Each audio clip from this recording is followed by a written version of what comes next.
I'd like to welcome you to the webinar, HR's Response to COVID-19, where we're going to be looking at the challenges, the solutions, and the opportunities out of all of this crisis. The COVID-19 African webinar series is organized by OML Africa.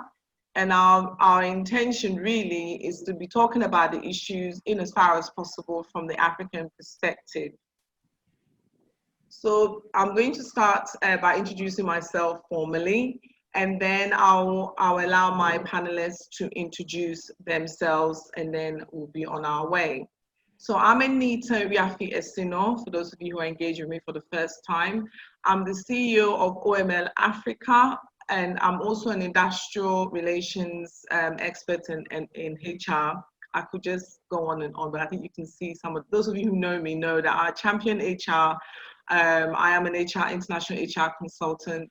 I'm also a mediator and arbitrator for the National Labour Commission for Ghana and a certified trainer for the International Labour Organization.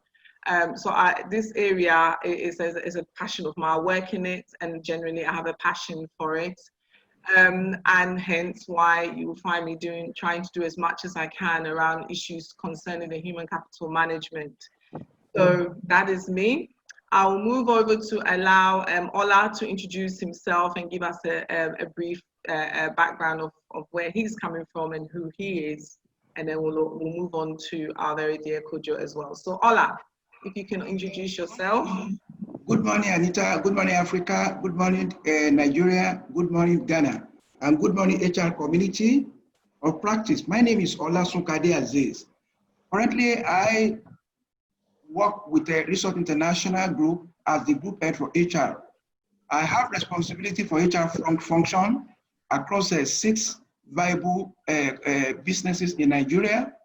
We're into aviation, we're into construction, we're into hospitality, and also others. I'm a fellow of Nigeria's Chartered Institute of Personnel Management of Nigeria, a fellow of Nigeria's Institute of Training and Development. I once served on the Council of Governing Council of Chartered Institute of Personnel Management of Nigeria. Presently, I'm the second vice president, Nigeria's Institute of Training and Development, HR practitioner, a generalist, and of course, HR practitioner of 3 decades standing. And of course, I participate a lot on a different fora, international, local conferences, seminar, and what have you. I'm happy being part of today's discussion organized by OML Africa. It's a pleasure being part of the speaking engagement session. Thank you. Thank you, Ola.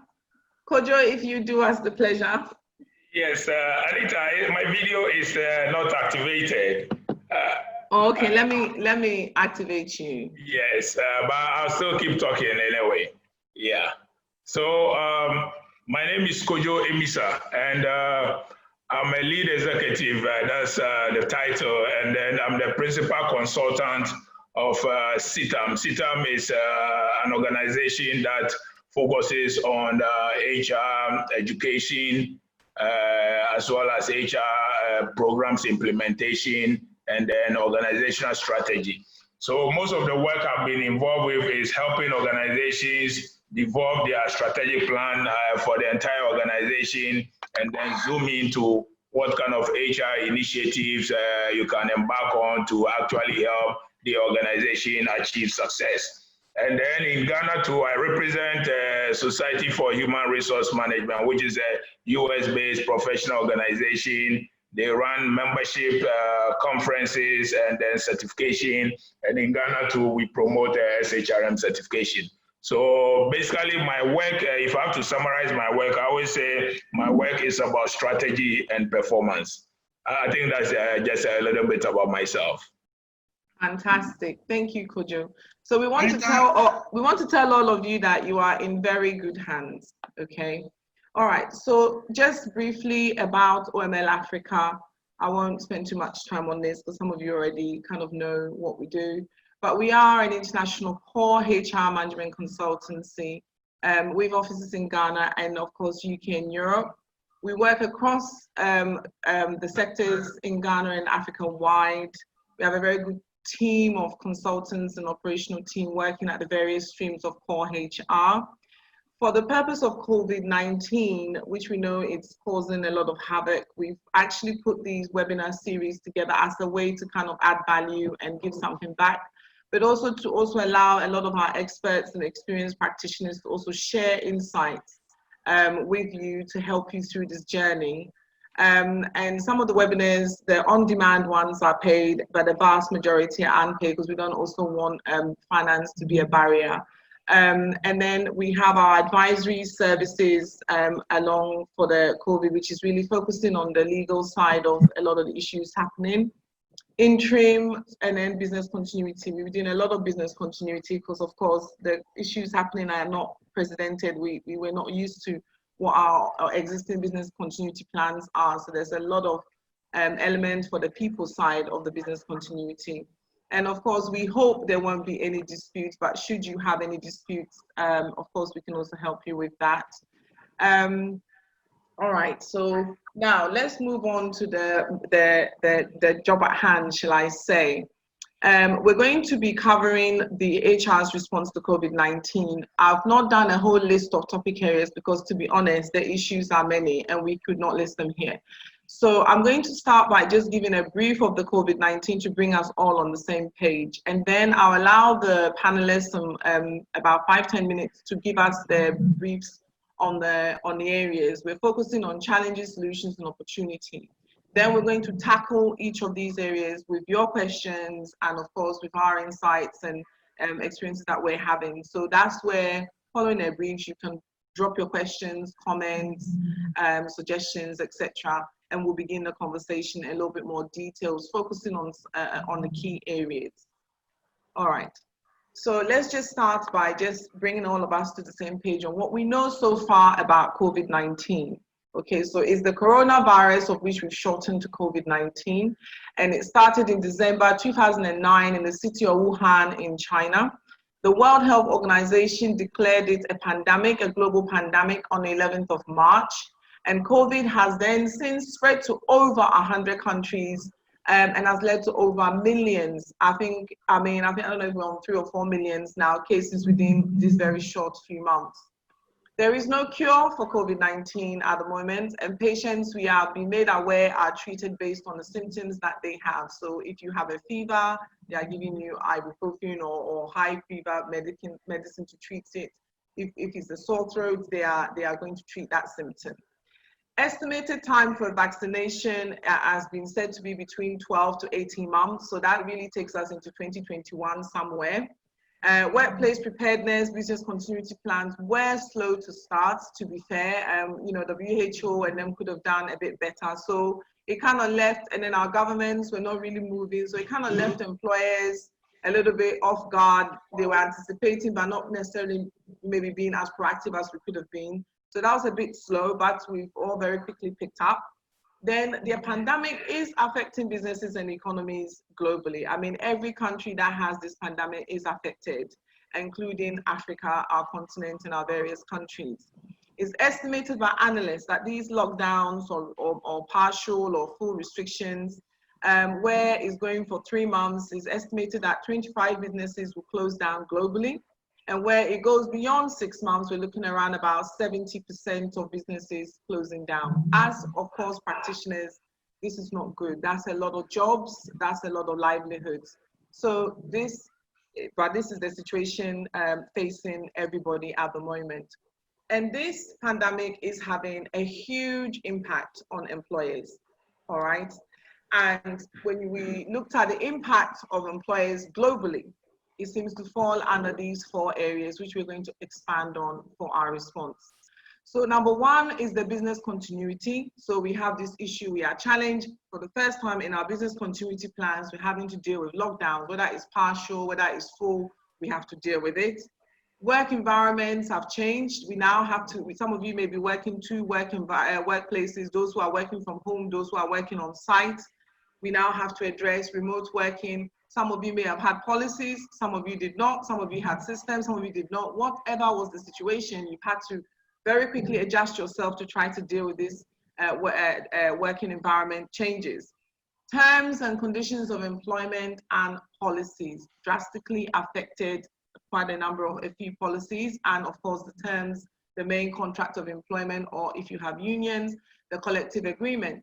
Here we're talking about the fact that our contracts, a lot of companies cannot meet their obligations. So there's the whole legal side. And then of course, policy changes, attendance, health and safety, policy changes are also occurring. And actually, we're not having real time to kind of look at the policies to try, we're trying to bring in the new elements and run with it. But that is another an area we're going to have to respond to, these terms and conditions and policies. Then we have the occupational health, safety and environment, which COVID has brought us a whole new element. These are the preventative measures in the workplace. And the whole aim of these preventive measures is to stop the spread. We are now also faced with social distancing in the workspace. We've never had to work with social distancing in the workplace. We now have to have in our strategies on return to work, how we're going to deal with social distancing in the workplace, coupled with PPEs, protective equipment or materials for our organizations. It all depends on the industry in which your organization is operating.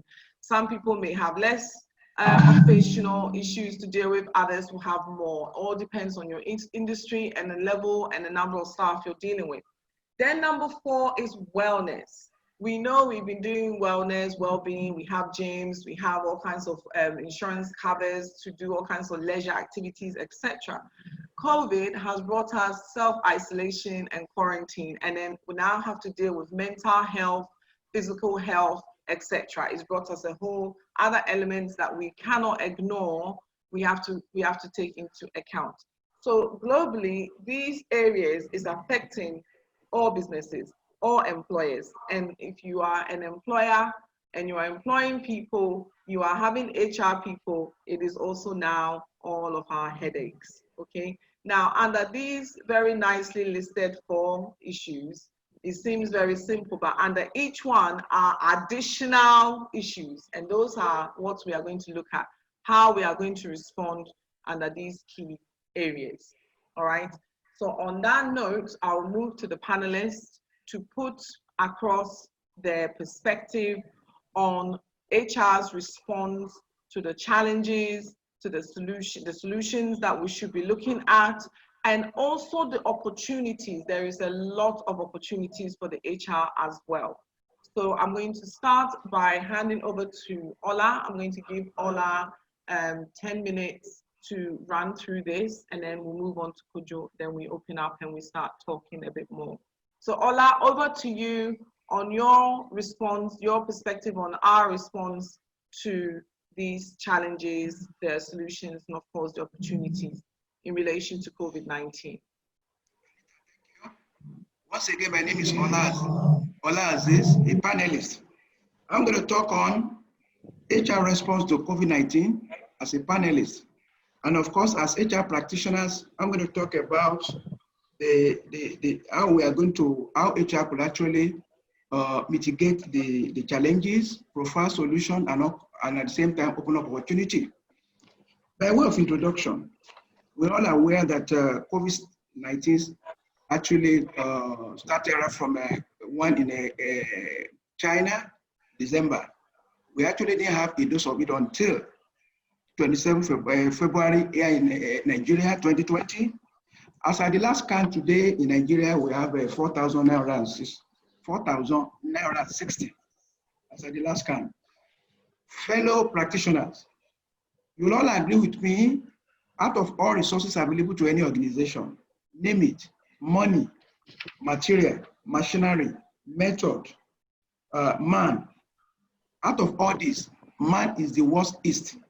And being the worst it shows that we in HR community of service practice, we are in for a serious business. Why? Because a healthy workforce obviously is a productive workforce. And that is why we as practitioners, we have to help our organization at macro and macro level, basically to really address the challenges, solution, and at the same time open up opportunity. To start with on challenges, number 1, we are actually now in a period I call turbulence period of disruption. It's no longer business as usual. It's now business unusual. People call it abnormal, but me, I call it new normal. New normal because we need to actually think. We need to have a change in the way we assign job, we put people on the job, the work processes, the policy, and what have you. So in the light of this, we have no choice than to look at the whole situation, and HR practitioner is expected to know about the current reality and how to mitigate it. Since for us to really ensure that our organization do things better and do better things through people, which is the most critical asset, we need to think in an unusual way to be able to support our organization. Not only that, there's also need for review of terms and conditions of employment contract that we previously agreed with individual while we are bringing them on board. But there must be a caveat on this particular point. How do I mean? For us to change anything, to tinker with the terms and conditions, to avoid any litigation arising from non-compliance and implementing the previously agreed terms and conditions, we must dialogue, we must consult, we must also have conversation with key stakeholders. In a unionized environment, I would suggest that HR, with the leadership, get the mandate of the board to be able to talk to key stakeholders, that is the union, so that there will be, it's an open thing. It's a global novel pandemic that is obvious to everybody. So that is the reason why for this one to really continue to work well, there must be an engagement with the stakeholders. And where there is no union, I suggest a formation of what I call JCC. That is a joint consultative committee of key staff across the organization, where all these terms and conditions will be laid on the table, and where there's going to be any variance or variation, they must relay. The reason for this is when there is engagement, there is commitment. And when there's commitment, it's better for everybody. Not only that, the other challenge that are likely really be an issue is a mix of remote working and physical presence in offices. Due to social distancing, bring all the workforce at the same time to the workplace. We need to address schedule. We also need to ensure that we encourage both physical, psychological, and social distancing so that we not expose our workforce to unmitigated disaster of COVID-19. So we must really bring this to bear. Not only that, there must be assurance of health and safety in the place of work. We must put all those things that World Health Organization and individual companies' health regulator put in place to mitigate, to curtail, and not to contain the pandemic attack in different organizations. Again, management needs to, the issue of trust will now be an issue now. In an organization where trust was an issue, I think they will have more problem. And that is why I'm appealing to HR practitioners to ensure that they don't overpromise on things that they cannot deliver. They should work on trust so that there will be a mutual respect, mutual trust, so that both parties will actually see things in the real perspective and there won't be any problem. Again, gone are the days when management does things at will. Today, we must democratize the workplace so that we can actually encourage people to make suggestions on the way to do things better and do better things, right from the work job content, job schedule, and some other things that have to do with the business, so that things will be properly done. Again, not many organizations will be able to carry the work, the load of job they have. In the light of this, some job needs to actually be combined together, while some may be actually outsourced, while some may be cut. In doing all these things must be scientific. We must understand the universal language of business. We must be part of the business and, of course, align with the line manager to be able to restructure his job in a way that will not be a problem on the long run to the organization. Again, we also need to look at, when it comes to issue of overhead costs, it is our responsibility as HR practitioners to help our organization to map what to let go of, what to conserve, and also introduce and encourage transformative innovation to reach a shared vision. By that, we actually need to look at it from three horizons. It's no longer business as usual. Business as usual is actually losing fit for purpose. Again, we should also encourage innovation towards a viable future for our individual organization. And of course, we should look at what conserving, and we should conserve it. Again, the challenge in the area of legislation and statutory compliance, we must have a key staff insight, Right. attention of top management towards ensuring the compliance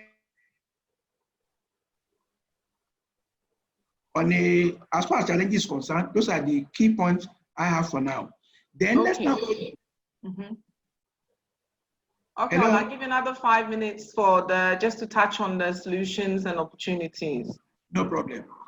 We as HR practitioners, it is our responsibility to provide solutions. How do we get that done? This is the time to rebrand organizational value proposition. Individuals should really understand and key into it. Our policy, processes, and procedure need to be re-engineered in order to accommodate the reality, the new normal we find ourselves. Our recruitment now should be fit for purpose. We should ensure as HR practitioner to minimize the incident of rejection error or acceptance error in our recruitment or hiring processes. Then we also need to engage key stakeholders. This is very important to get their commitment. The demographic re-engineering, we also need to look at the people we bring to the organization. Those ones that are there, we should find a way of getting things done across the age bracket, the sex, and what have you. We also need to redesign the workstation and workspaces. Why? This is necessary to reflect social distancing to ensure that we don't expose our staff to undue safety issue. That also goes towards, we should also revise and update our policy, our processes, so as to really be new normal, fit and fit for purpose. Corporate governance should not be compromised, or because of the current situation we find ourselves under COVID-19 era. Again, as organization, we must help our organization as practitioners to be responsible and responsive when it comes to people-related issues. How do we open up opportunity? We need to redefine business philosophy. If we say it's no longer business as usual, meaning that we need to redirect, we need to redefine our business philosophy.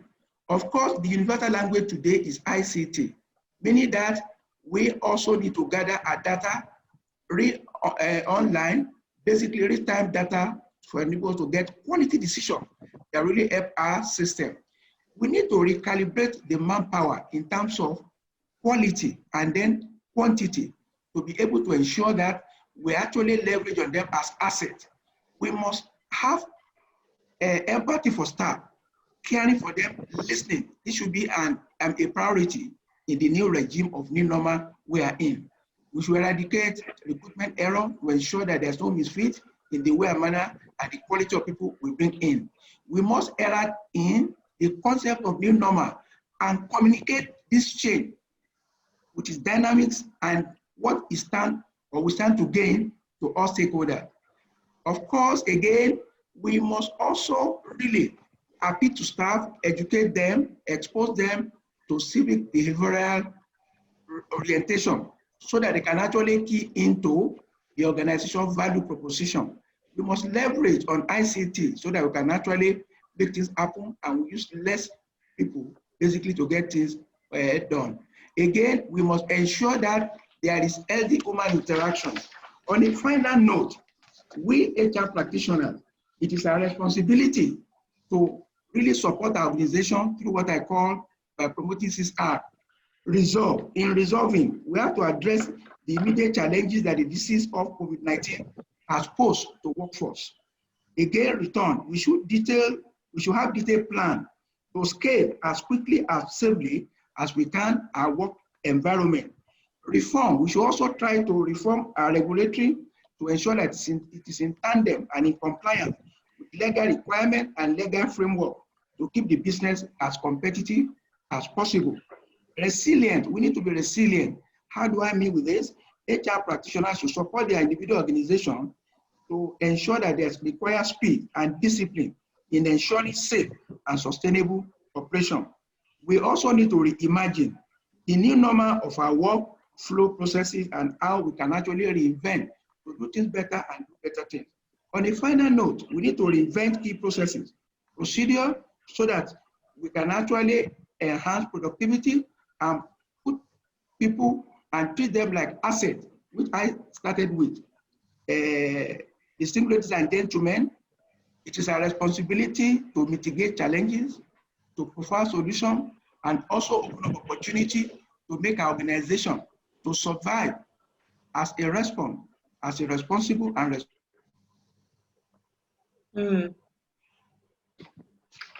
Very good. Thank you, Ola. So we're going to pick up on some of the key issues after the panelists have just put their perspective across and go into a bit more of the nitty-gritty of our responses. So we move over to Kojo to give us his highlights, his outline of what HR's response needs to be with in relation to COVID-19. So over to you, Kojo. I'll also give you 10 minutes to put your concepts across before we start delving into actions. Okay. Good morning to you all and all of you. Yes. Yeah. If you want to unmute your video, you can. You should be able to show if you want to use your video. Please, can you do that for me? For me, Anita, please, can I be on the camera? Yes, you can. Yes, you can as well, Kojo. Mine is not working though. I click on it and it still says you cannot start your video because host has stopped it. I haven't stopped it. Okay, let me unclick mine and see if yours comes. Has it come? Try now. No, it's not coming, but it's okay. In the interest of time, we can. All right. Yeah. Okay. Okay. So welcome everyone, and I normally start my presentation looking for a quote which summarizes my thought about the topic at hand. So maybe pay attention and listen to this one. What I came up with is COVID-19 is regrettably tearing families, businesses, and nations apart. For many businesses, HR professionals are at the helm of affairs to lead their organizations and its people from untold turbulence to normalcy. This presents a rare opportunity for HR to claim its place as a true strategic partner. And I think that is the trust for HR to claim its place as a true strategic partner. Absolutely. When you look at the challenges, I have kind of looked at it and come up with one challenge, which is death. Either we and our families and our citizens are dying or going to die, or our businesses are going to die, or both. So this is really what is staring us in the face. Are we ready to die as individuals, as employees, or are we ready to die as businesses, or are we ready to die as a nation? So then this is really a call for action. And when you look at it, I think every organization or every individual will agree that the first response is the immediate safety of our people. And if you look at WHO, ILO, all the health organizations across the globe, everybody is scrambling to come up with protocols to follow so that we as human beings stay alive. So what I say first and foremost to HR people, when it regards to safeguarding our employees, we need to do a lot more reading, understand all the protocols all over the world, WHO, in our environment, and all of that, and see whether you can put something together that works for your specific environment and for your specific organization. So don't just go pick up protocols from all over and just put it there. That's fine. When you look at all these ILO, WHO, and all of those, they come up with the minimum standards of protocols to follow to keep our employees alive. So are you okay with the minimum standard, or you can look at it and build on it so that your workforce and your employees are safe? So the first thing for HR to do, and I'm also not a fan of HR who knows it all, you're supposed to put a team together in your organization. And if you look at it, most organizations already have a health and safety function or department or unit or employees. They have to be part of the team to be able to come up with something that works for your organization, that is aligned with what the WHO, World Health, and your national health organizations are talking about. So that's the first thing for HR to do, safety of our people. Obviously, it includes the PPEs, social distancing, and washing of hands, and the rest of it. But you have to look at your organization into perspective and then come up with the right solution. Then to do this, you have to know that HR is not the one who is going to sit there and distribute PPEs and do all of this.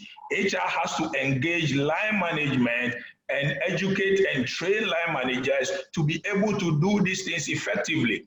Because HR, you are not going to sit in the finance department, you are not going to sit on the factory floor, you are not going to sit with the sales and marketing. So when we come up with this strategy and these policies, we are not going to be the police. So the first thing is you put a team together that will train all line managers to know what to do in their various departments so that our employees are safe. So now let's assume we've done the right thing to keep our employees safe. Is the business going to survive? That's the next question. Again, we have customers, we have products. Our customers, are they going to look for the same products and its features as it is today? And you have to ask yourself, even if they are going to ask for the same product, are they going to ask for it, the delivery, in the same way? Probably not. Now, a lot of people are asking for online delivery. A lot of people want to do the thing over the phone. A lot of people want to use Zoom instead of coming face to face. So we need to really understand the nature of our business, our products, and our customers, and what they are looking for in this new COVID era, and make sure that the business has a plan to survive. So we've taken care of the employees, now we need to take care of the business. And again, HR has to lead a team of business leaders to make sure we understand the industry. So HR has to understand, if you are in the banking industry, you really have to understand what is going on in the banking industry. If you are in the manufacturing as HR, you need to understand, and you need to be able to lead the team to really look at the organization and say, what is going to be the picture of our organization after COVID is gone? There are a few questions you have to ask. Would our investors or shareholders would they want to continue investing in this business if this is the way it's going to go after post-COVID? Some companies were manufacturing clothes, some were manufacturing different stuff. Now they are manufacturing PPEs and all of that. Is our business model going to change? Are we going to continue manufacturing what we were doing before COVID, or now there's a new opportunity to embark on? So you have to be that HR which is going to interrogate what we are doing today, the business model and the business model of tomorrow, and see whether management can start looking at the business of the future. So I refer to what I call a rolling strategic plan, because if you listen to all of the experts, they don't have all the answers. They say this thing today, tomorrow something changes, same as their business. So you look at all of this and you start planning for what is it going to look like in the future. From HR perspective, we have to be laying people off, And even though we are laying people off, we also have the need to be hiring at this time, meaning you'll be hiring for skills that are needed to mitigate the effects of COVID. So you can always hire. But all policy changes, all workplace changes, work from home practices, and all of that, you ask yourself after COVID, which of these is going to remain with us permanently? That's very important. Yeah. We are going to see a lot of changes. So that is what I call enduring policies. So your policy changes you are going to make, you have to make it such that it endures before, during, and post-COVID. So we don't want to make hasty policy decisions and then after COVID, they say, let's go and reverse stuff. And this goes to contract with employees and with other third-party entities as well. We are going to look at how we contract stuff, how we write contracts, how we negotiate so that it will be enduring post-COVID. So I think my position is HR needs to look at preventing death of the employees, death of the company, and probably death of both. And then how do we now normalize? Normalize means what are the new skill sets that we need to embark on? What are the new business model? And then how do we make sure that we can re-engineer our existing employees and new employees to be able to survive post-COVID. So I think, Anita, probably this is what I was going to say. And then I'm sure when questions come up, we'll be able to take care of them. Right. Very good. So now, what they've just laid down a lot of the key areas of the issues. What I want to do now is for us to rein in, to look at some of the actions, like some of the things that are happening, and then move to the solutions. So actually to look a bit closely at what exactly some of these solutions like. So some of you will be hearing, okay, there has to be policy changes, there has to be contract. What has to be? What exactly is our response to these policy change, contract, remote working? What does it mean for us so that we can respond? That is what I want everybody to be able to walk away with, being quite clear what exactly is happening and how you're supposed, the things you need to consider in your response. All right, because we know the panelists have given us a very the holistic view of all the things happening.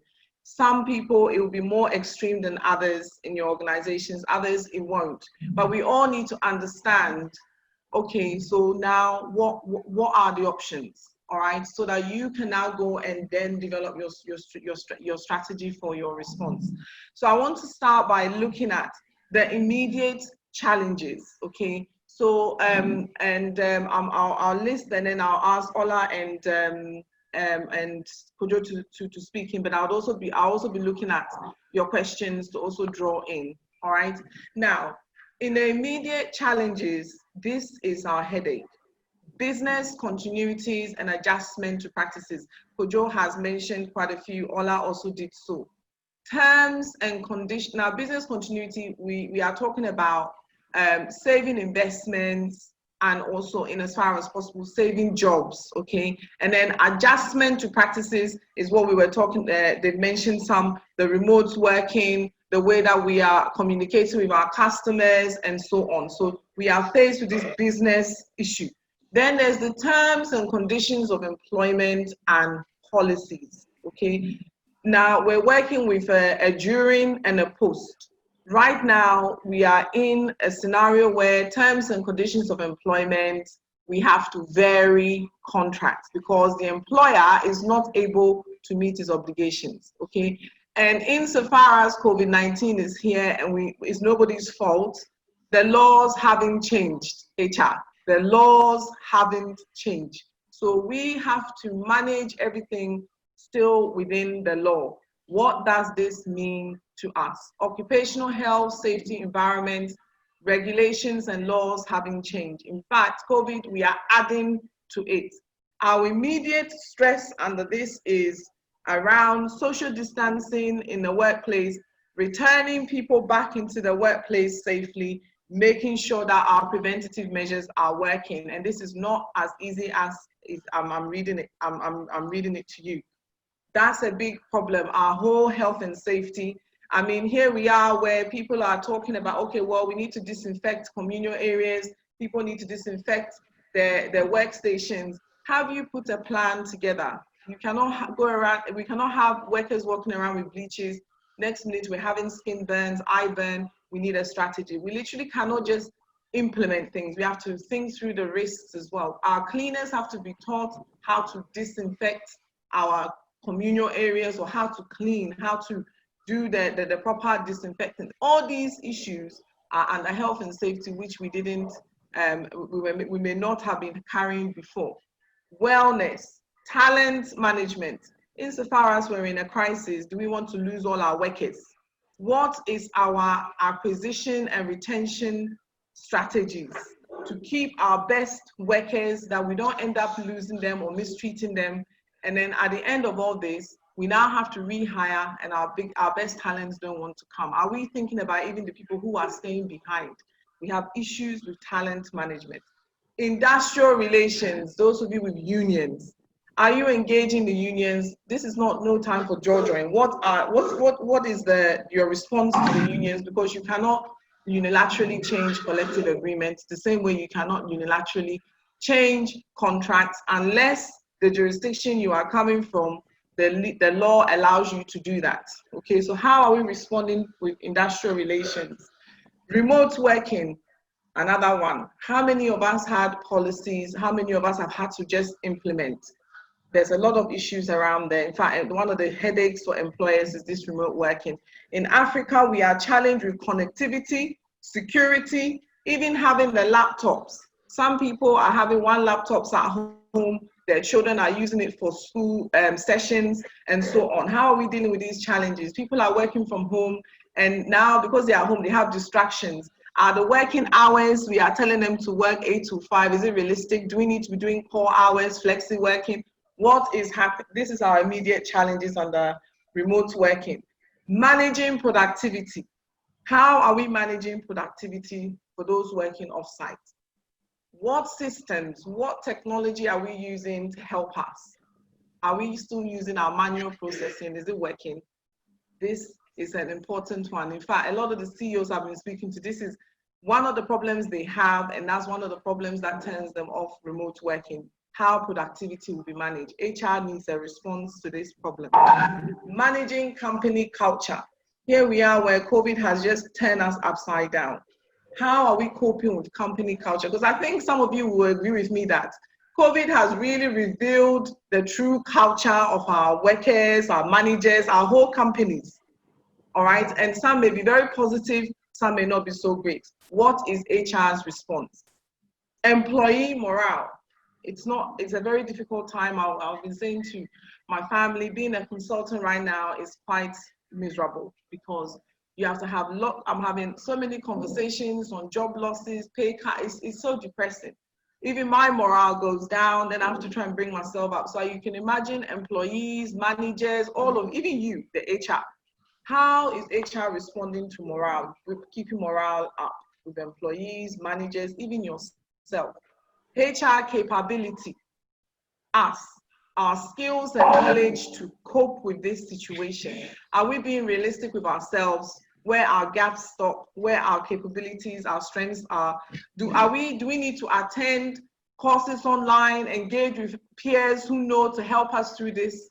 Or are we telling ourselves, like Kojo says, we know it all and we are actually struggling? HR capability is very important here because that's what's going to determine how effectively you, the HR leader, and your department respond to some of these challenges I'm listing. HR support challenges. Right now, some of you will have to have been are managing on-site, and you are also having to give remote support. How have you set up the HR remote support?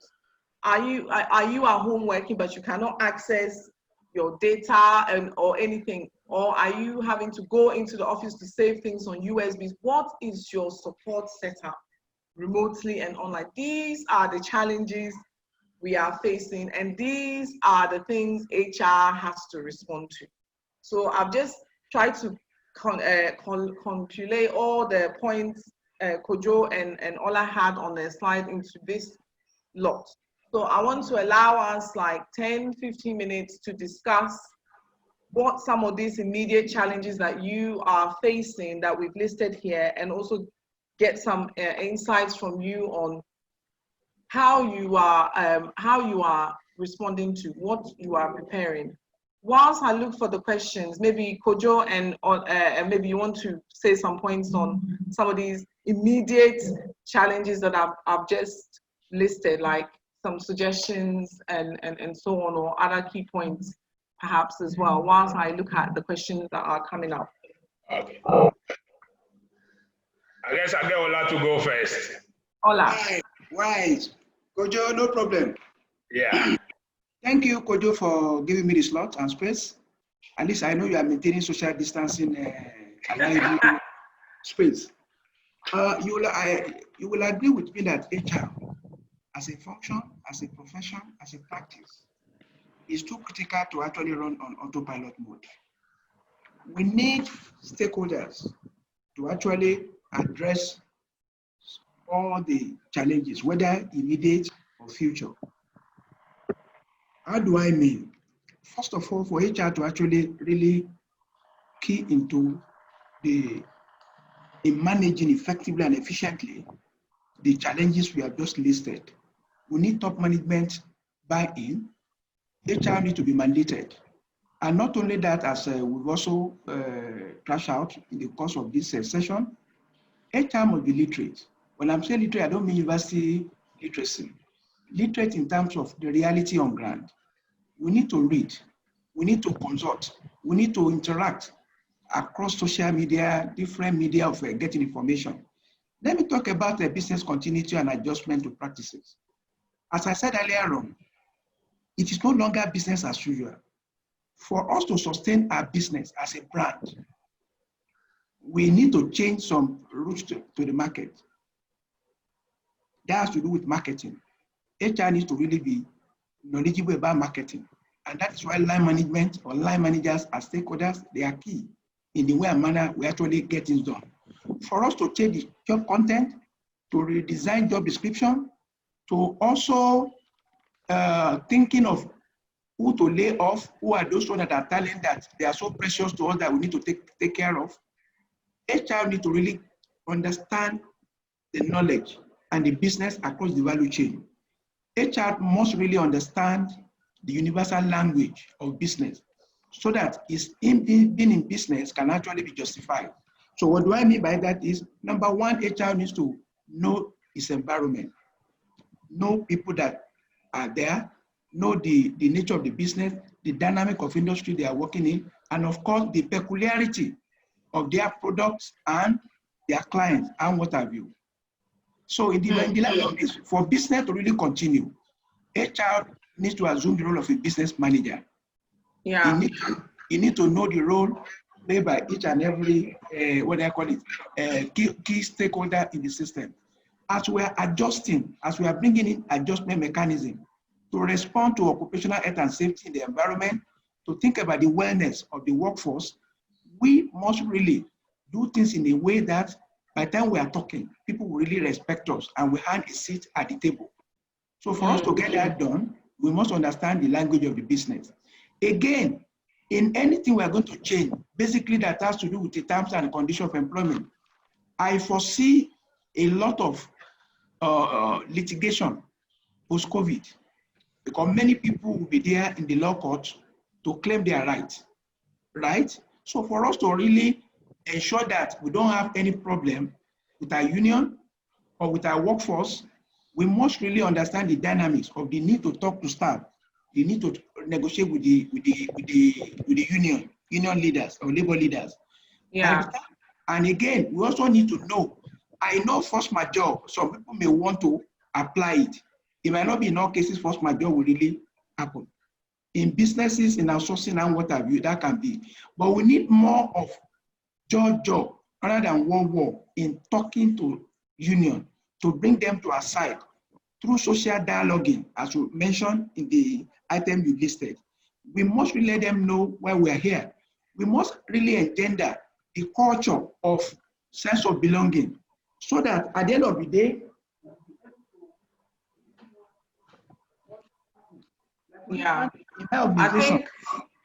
I think that's very key for those of you with unions. The social dialogue is very important right now.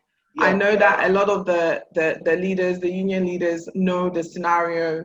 They obviously have to fight for their members. They will, but there's an understanding, and it all depends on how we approach the conversation. But they are quite open to trying to work with the employer to finding solutions.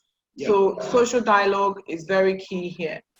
One of the points I wanted to take from the business continuity, and what we're saying is that we want the business to keep going without collapsing. And I think Kojo made some very valid points on his slides earlier around even looking at customers and looking at the way in which the business can work. But for the purpose of the HR, in terms of our response, in business continuity, we need to be looking at things like we have to stop spread and contamination. So if all our workers become contaminated, we have to close the business for at least 15 days or 21 days as has been happening. So how do we do that? You need to look at the shift system. Even if you are not working shift system, you may now need to consider it. For example, with some of my clients, we've done as much as 3 and 4 shifts. So if we know that if those shift A get contaminated, we know that all those people we can quarantine, but it doesn't affect our other 3 shifts. They can still carry on.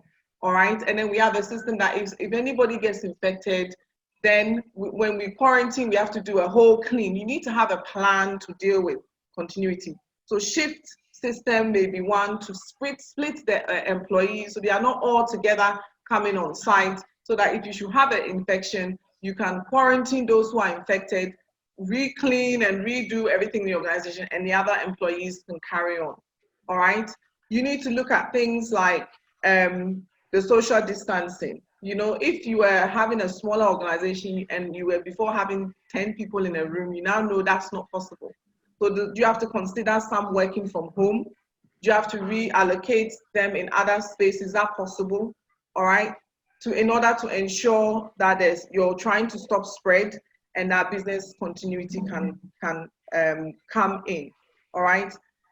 The other thing is that we want business continuity and we want to keep our normality going in as far as possible. All right. One of the issues that came up when we were looking at some of these continuity was attendance.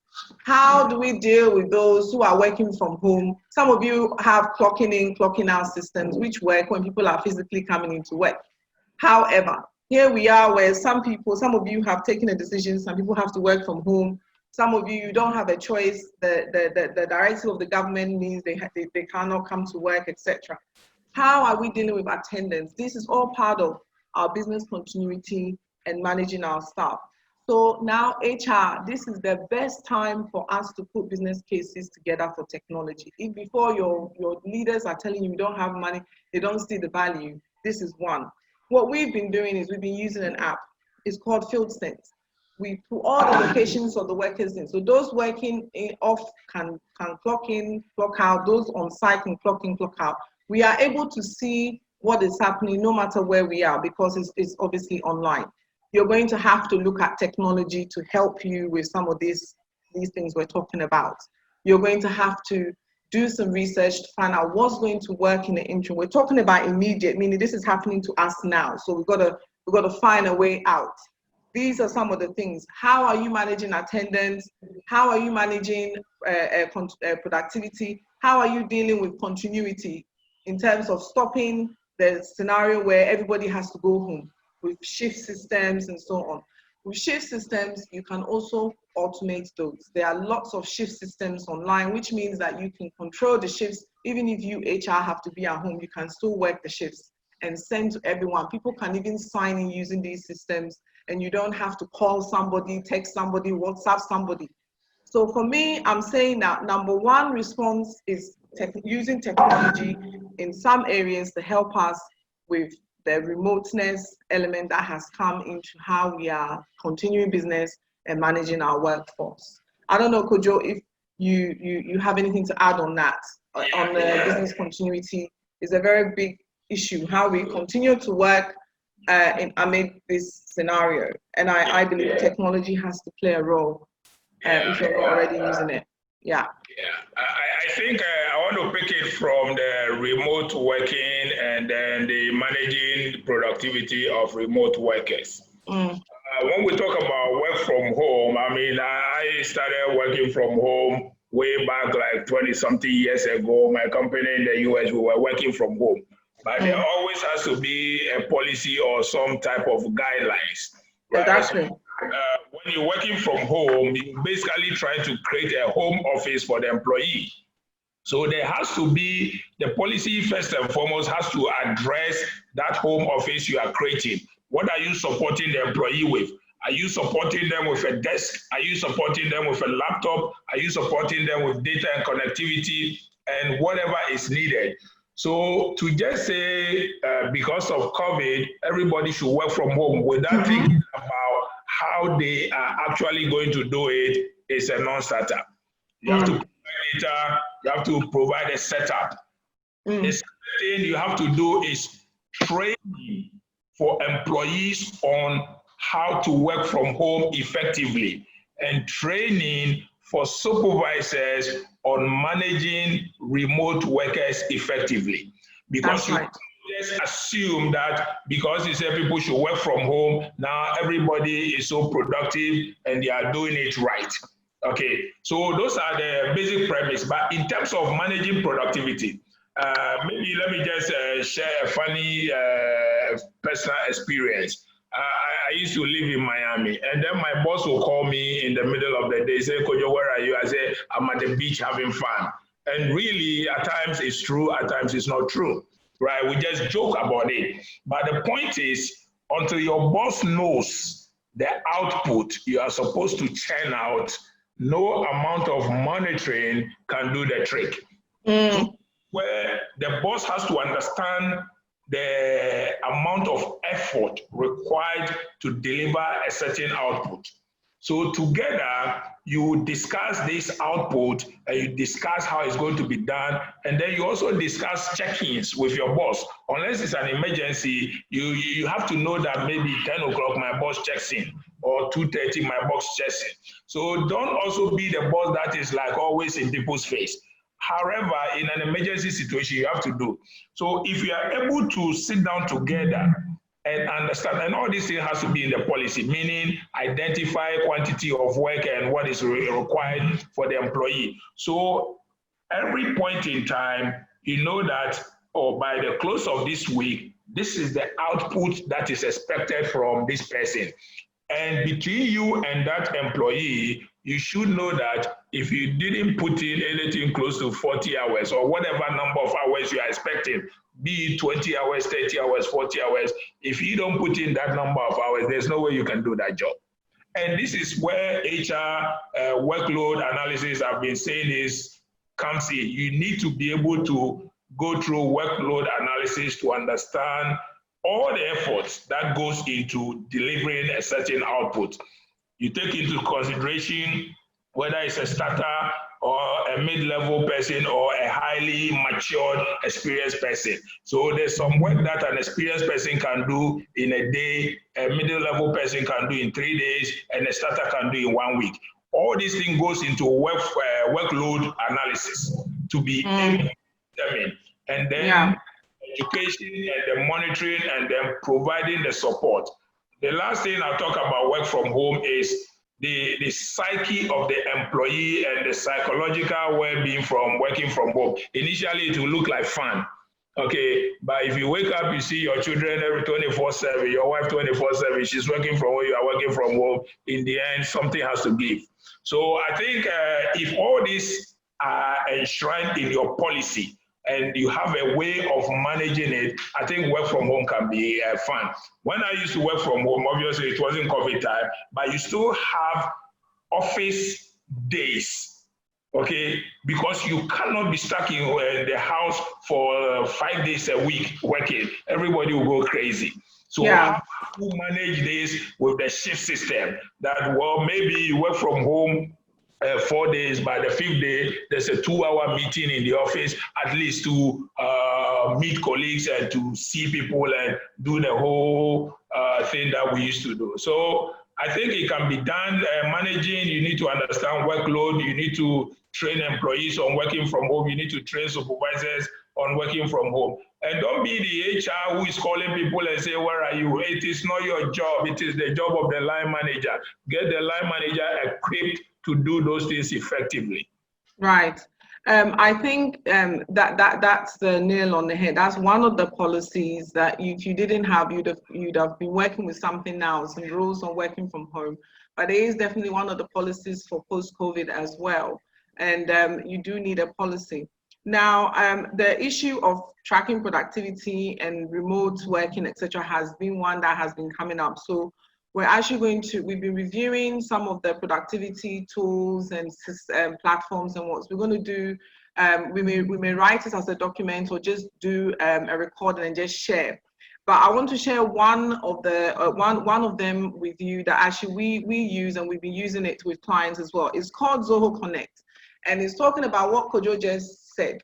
At the end of the day, if you have 500 employees or 1,000 employees, that you can never be calling everybody or WhatsApping everybody every day. You yourself will get exhausted.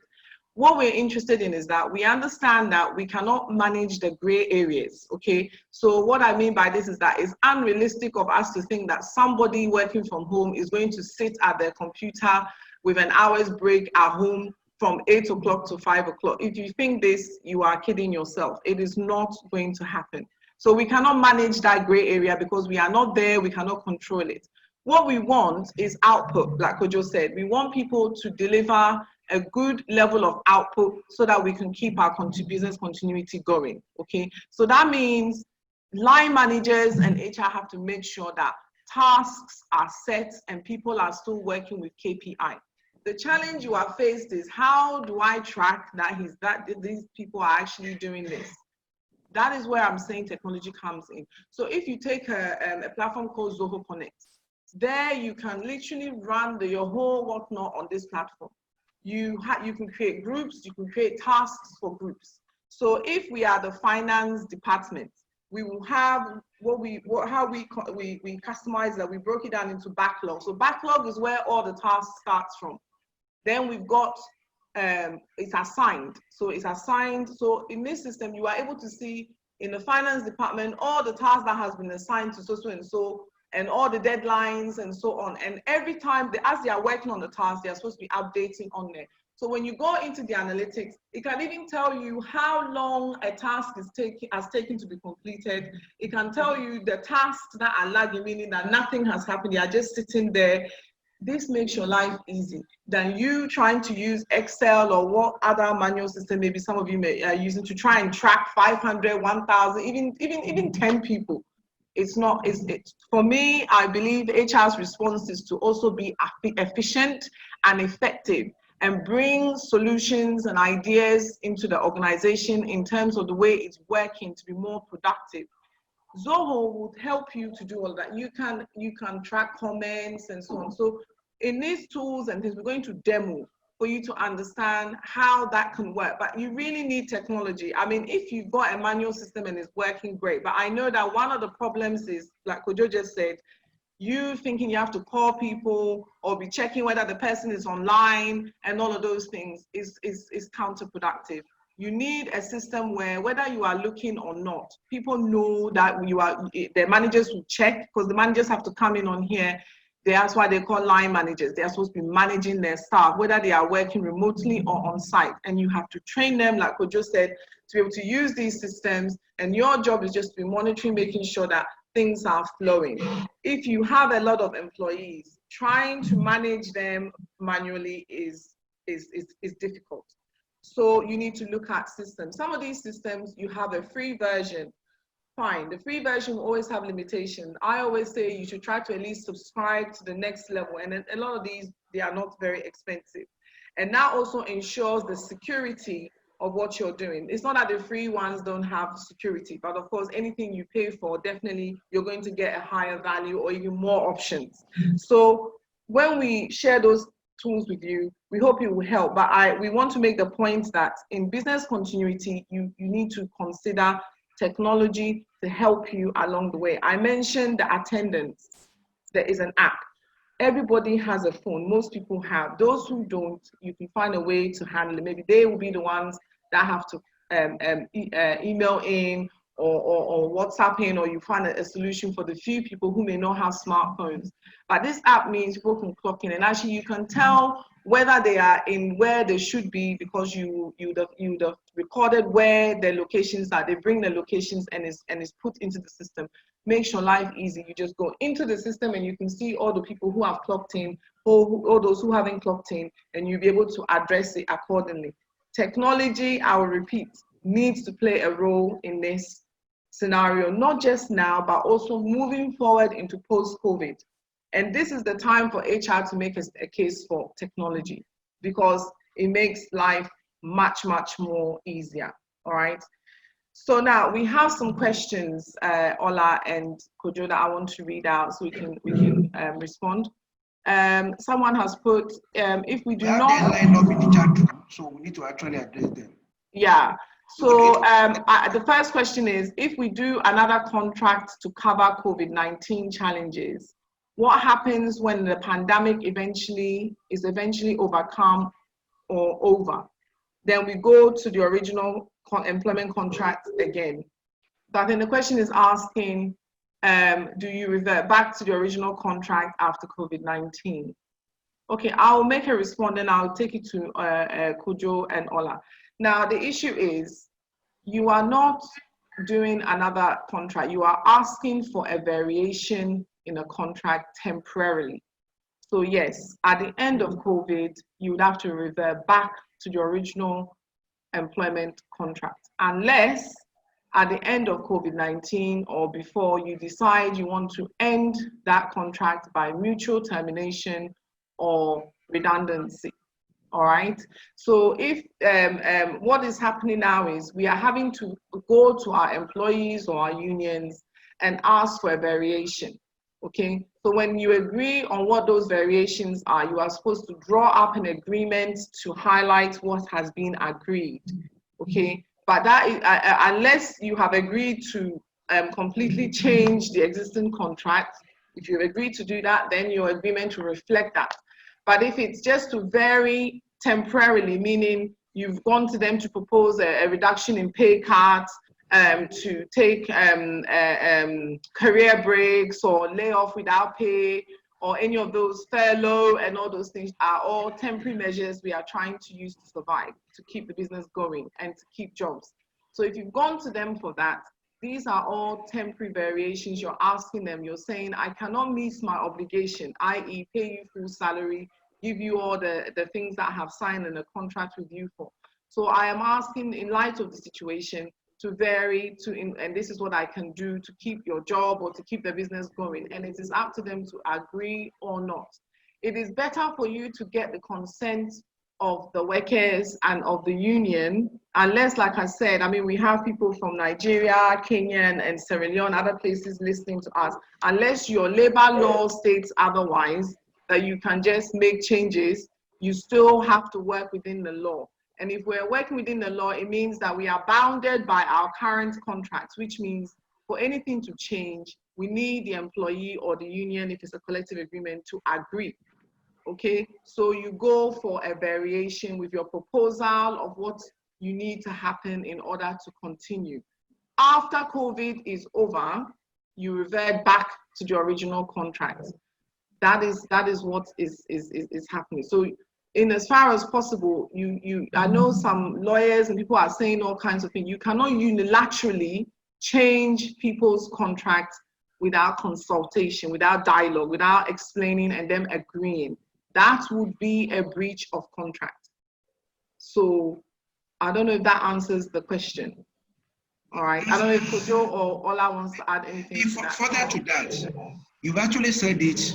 I mean, but the point now is the addition to that, it also gives HR and the legal department where it exists in any organization another opportunity to put a clause there that in case something like force majeure happen, in the mutual interest of the business and both staff too, the contract may be varied. However, the variation may be set aside when situation comes back to normal. I know for sure that pandemic, I mean, the novel coronavirus it's the first time it will ever happen. It affects the entire world, not just a country, not a continent, not a region only. So I think with that in mind, there should be additional clause that will actually need to be embedded in future contracts. And not only that, law across the globe always set the minimum. I think this is the right time for employer of labor to be responsive and be responsible so that employee can actually trust them. Labor union and labor leader can trust them. This is the time that you need to place all the figure on the table. What I don't have, I cannot give. And of course, I mean, it is not a business wise decision to say you want to go to the bank to have a facility because you want to pay salary. It's never done. So under this new normal, I think everybody needs to really reorientate the mentality of the union so that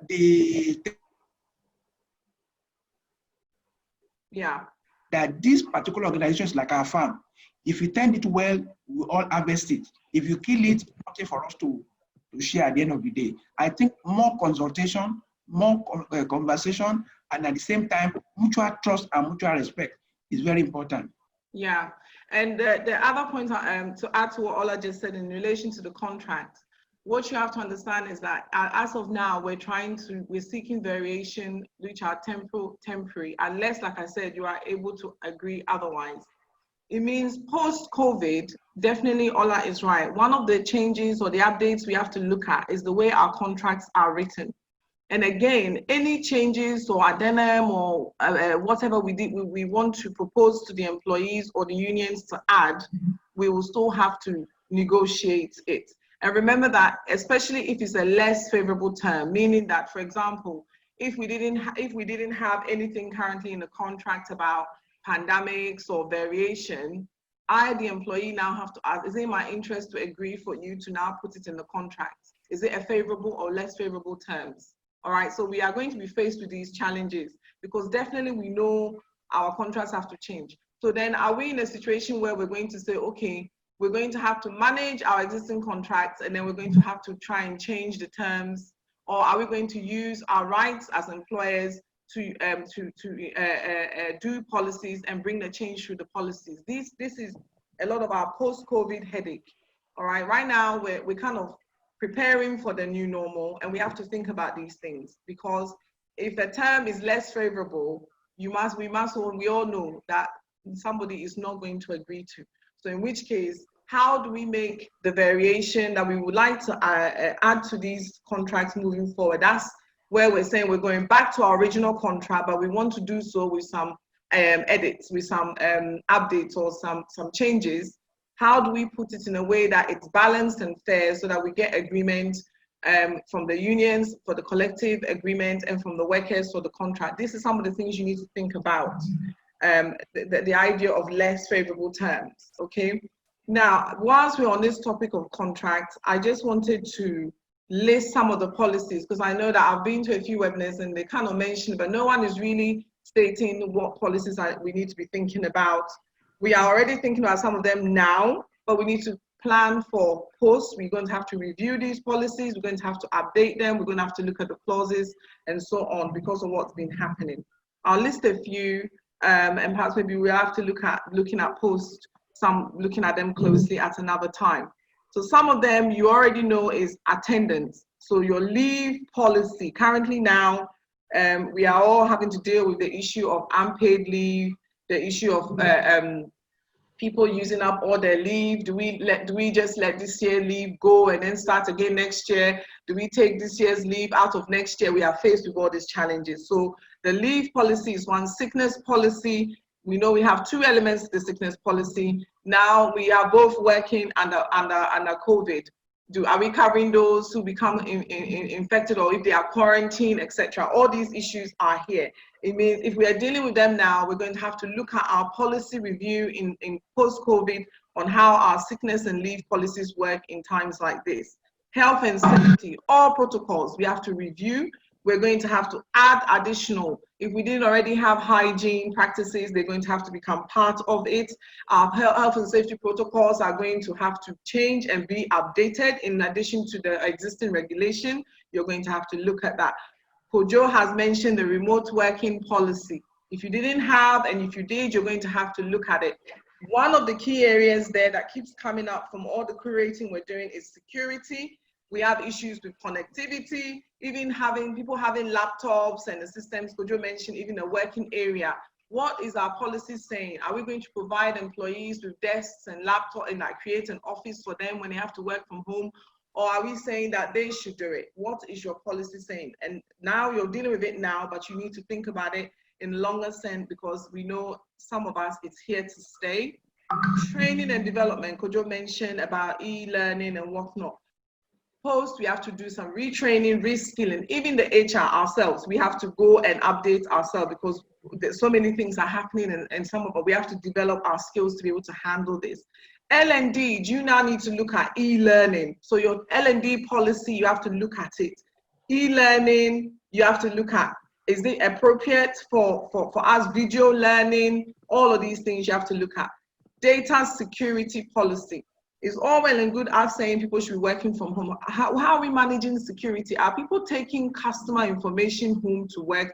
Are their computers secure with antiviruses? What are we doing about security, confidentiality, data protection laws on all of this? You need to think about it now. You need to think about your policy post-COVID. Social media policy. Some people are using Google Hangout as a way to meet with their staff and teams and money. Is it secure? The conversations we are having in our company, is it going to end up on Facebook, social media, Twitter? Are we thinking about this? Our policy, we need to look at it now. We need to look at it in the future. I mean, I could go on. There's a lot of policies we have to look at. Recruitment, we now have to look at more so if you haven't been doing so online, but more so our offer letters. We had incidences where because COVID happened, people had been made offers and told to start. Then there was lockdown or there's partial restrictions. The company has shut down. The way we are writing our offer letters, we need to look at it. We need to even look at the clause to account for situations like this where we now have to tell the person we have to do a stagnant start, or maybe we cannot even no longer afford the role, we have to withdraw. What is our recruitment policy saying? We have to review in light of COVID. I hope I'm jotting, I'm just trying to put the points there to get you thinking about the policies that you're currently working in, but you're going to have to do more work on for post-COVID. All right, infectious disease policy.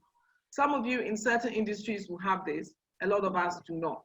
We need an infectious disease policy. I know that over this period for our educational clients, we've had to create infectious disease policy, which is not easy, especially where children are concerned. So some of you, if you don't have, you're going to have to look at infectious diseases.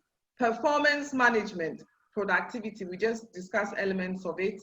The whole idea of performance management has really been thrown into COVID because when we all had to go home and some people are in and out, we have been struggling to manage performance management. You need to look at technology system, the appraisal systems you have, the monitoring, your policy, you have to look at it.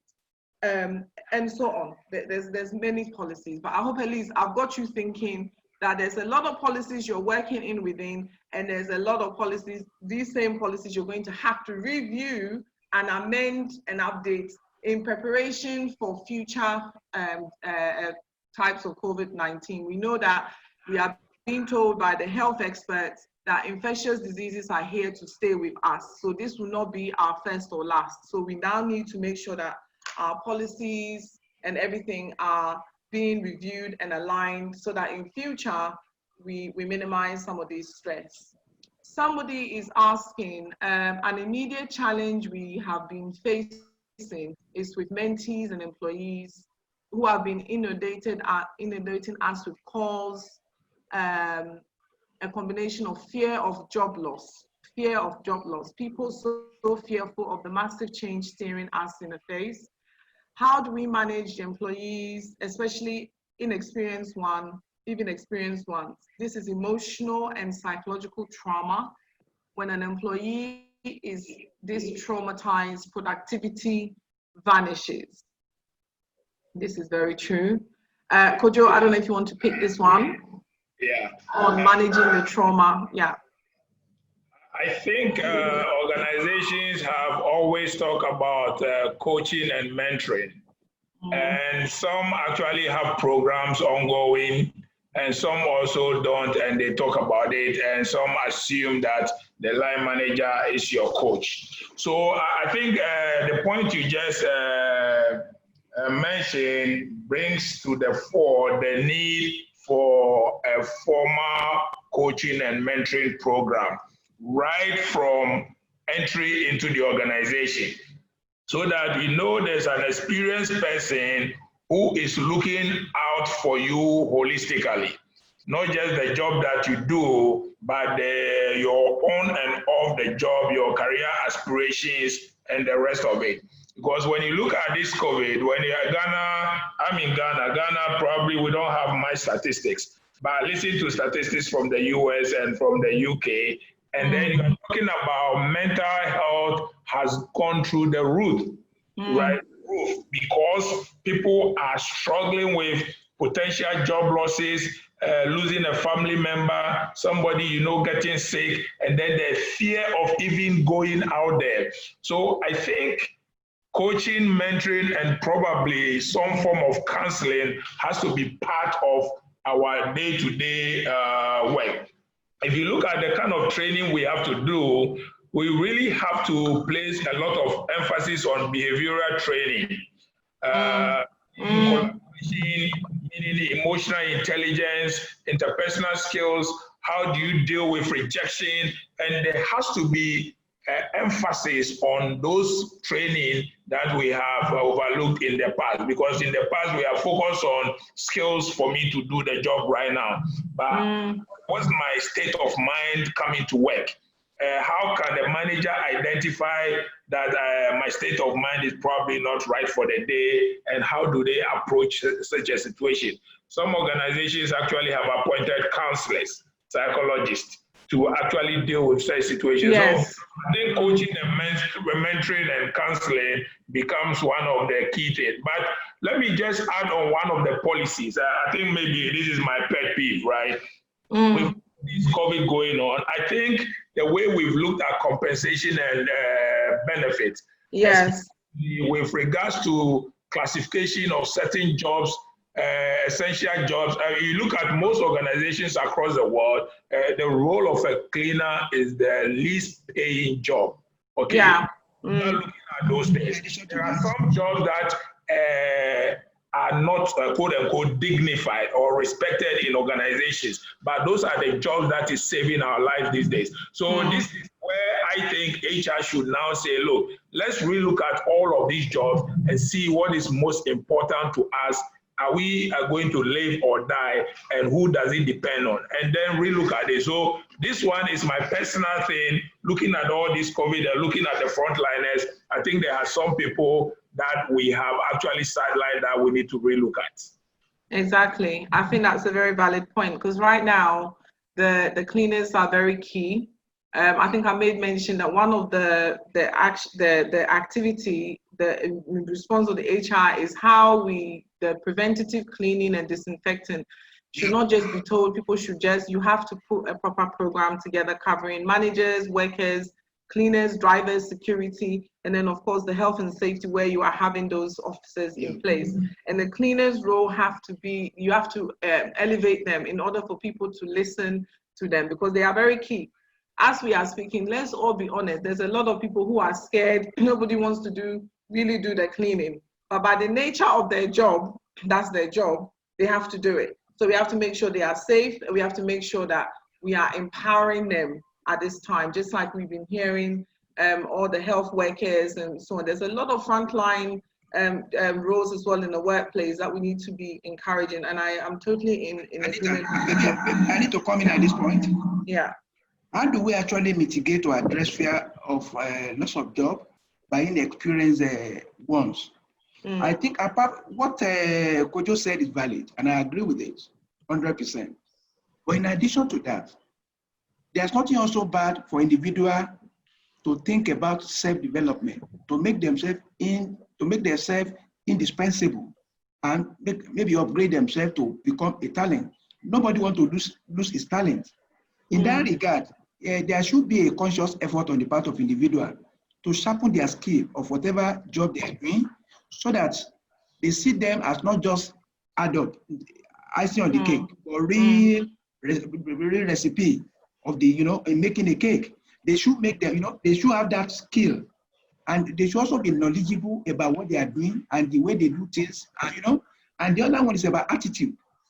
Skill, knowledge, and attitude goes a long way. I used to tell my children that, you may have first class degree. If you have top class or ordinary pass in attitude, you go to a limited extent.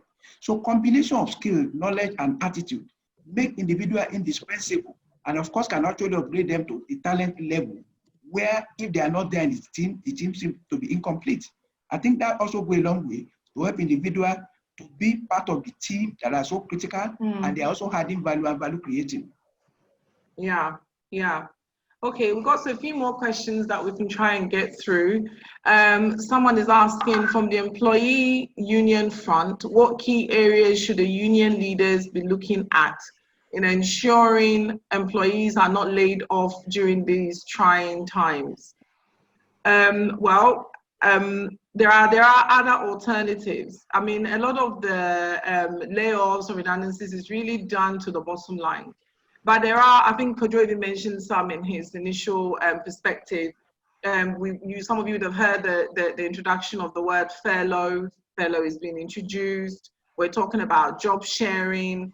We're talking about reductions in hours. We're using, of course, a lot of the time we mostly lean towards redundancy, but now we're very much open to laying off people as a temporary measure and as an alternative to redundancies.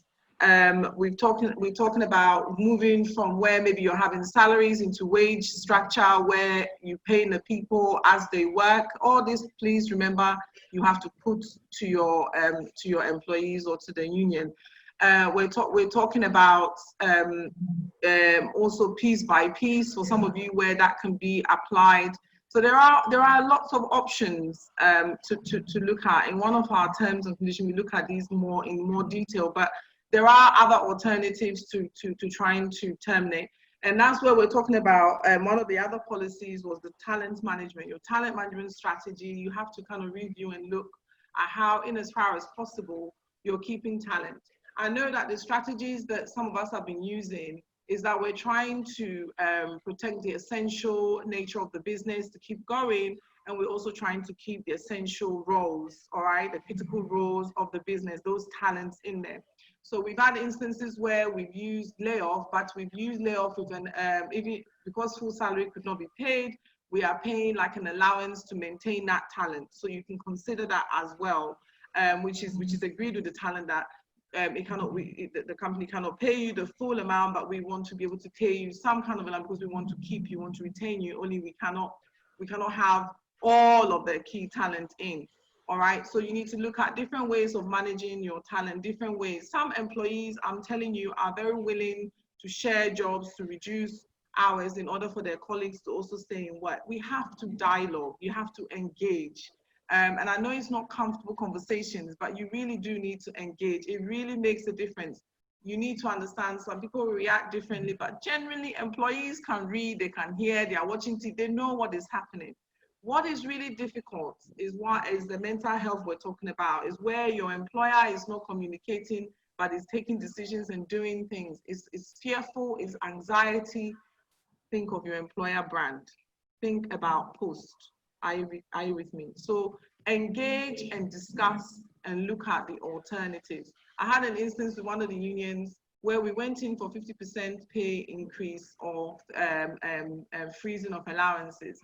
They came back with a compromise that allowed for 30% of the salary reduction, and then another 50% of the what do you call it, the allowance, reduction, and we still got to the numbers we wanted to. That was from a union. So, and that was because we met and said, this is the situation, this is the ideal scenario, this is what we're proposing. But they came back with a counter proposal that worked out well. So engage and talk and come up with the solutions rather than just looking at the one way. Where people are not making money, that's where the problem is. Where the business is actually shut down and it's not actually making money, that one is where the biggest headache is. And in which case, if the business is not having reserves, then it needs to look at making mutual terminations or looking at some kind of redundancies, and that's where maybe you may need to consider whether deferments are practical and so on.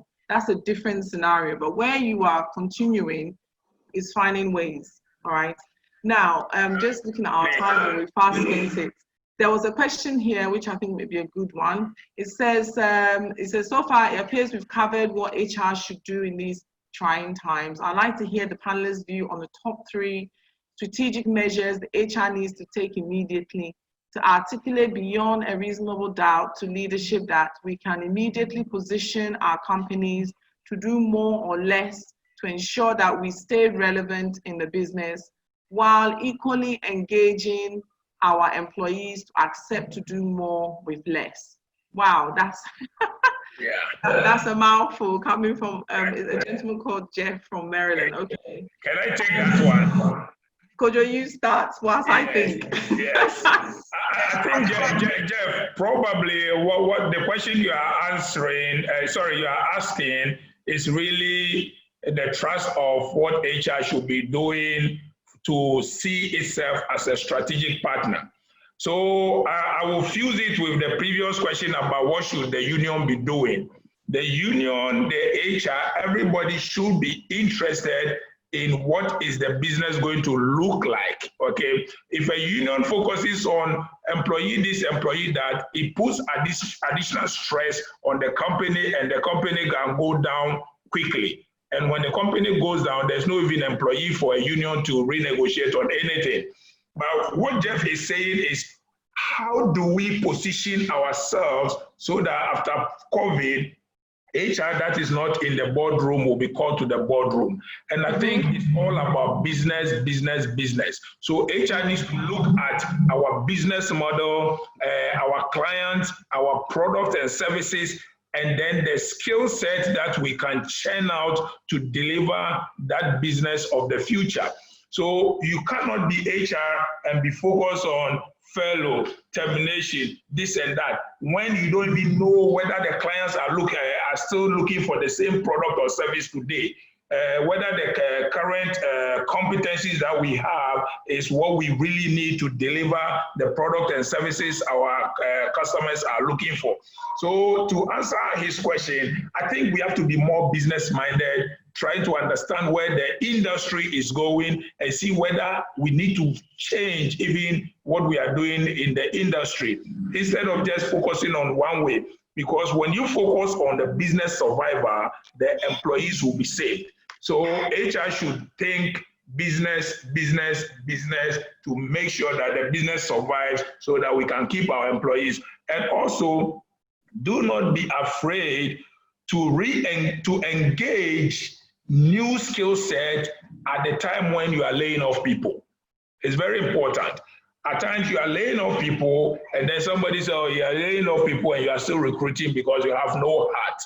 Well, this is a situation where I think people talk about empathy, but in the COVID situation, sympathy and empathy has to work together.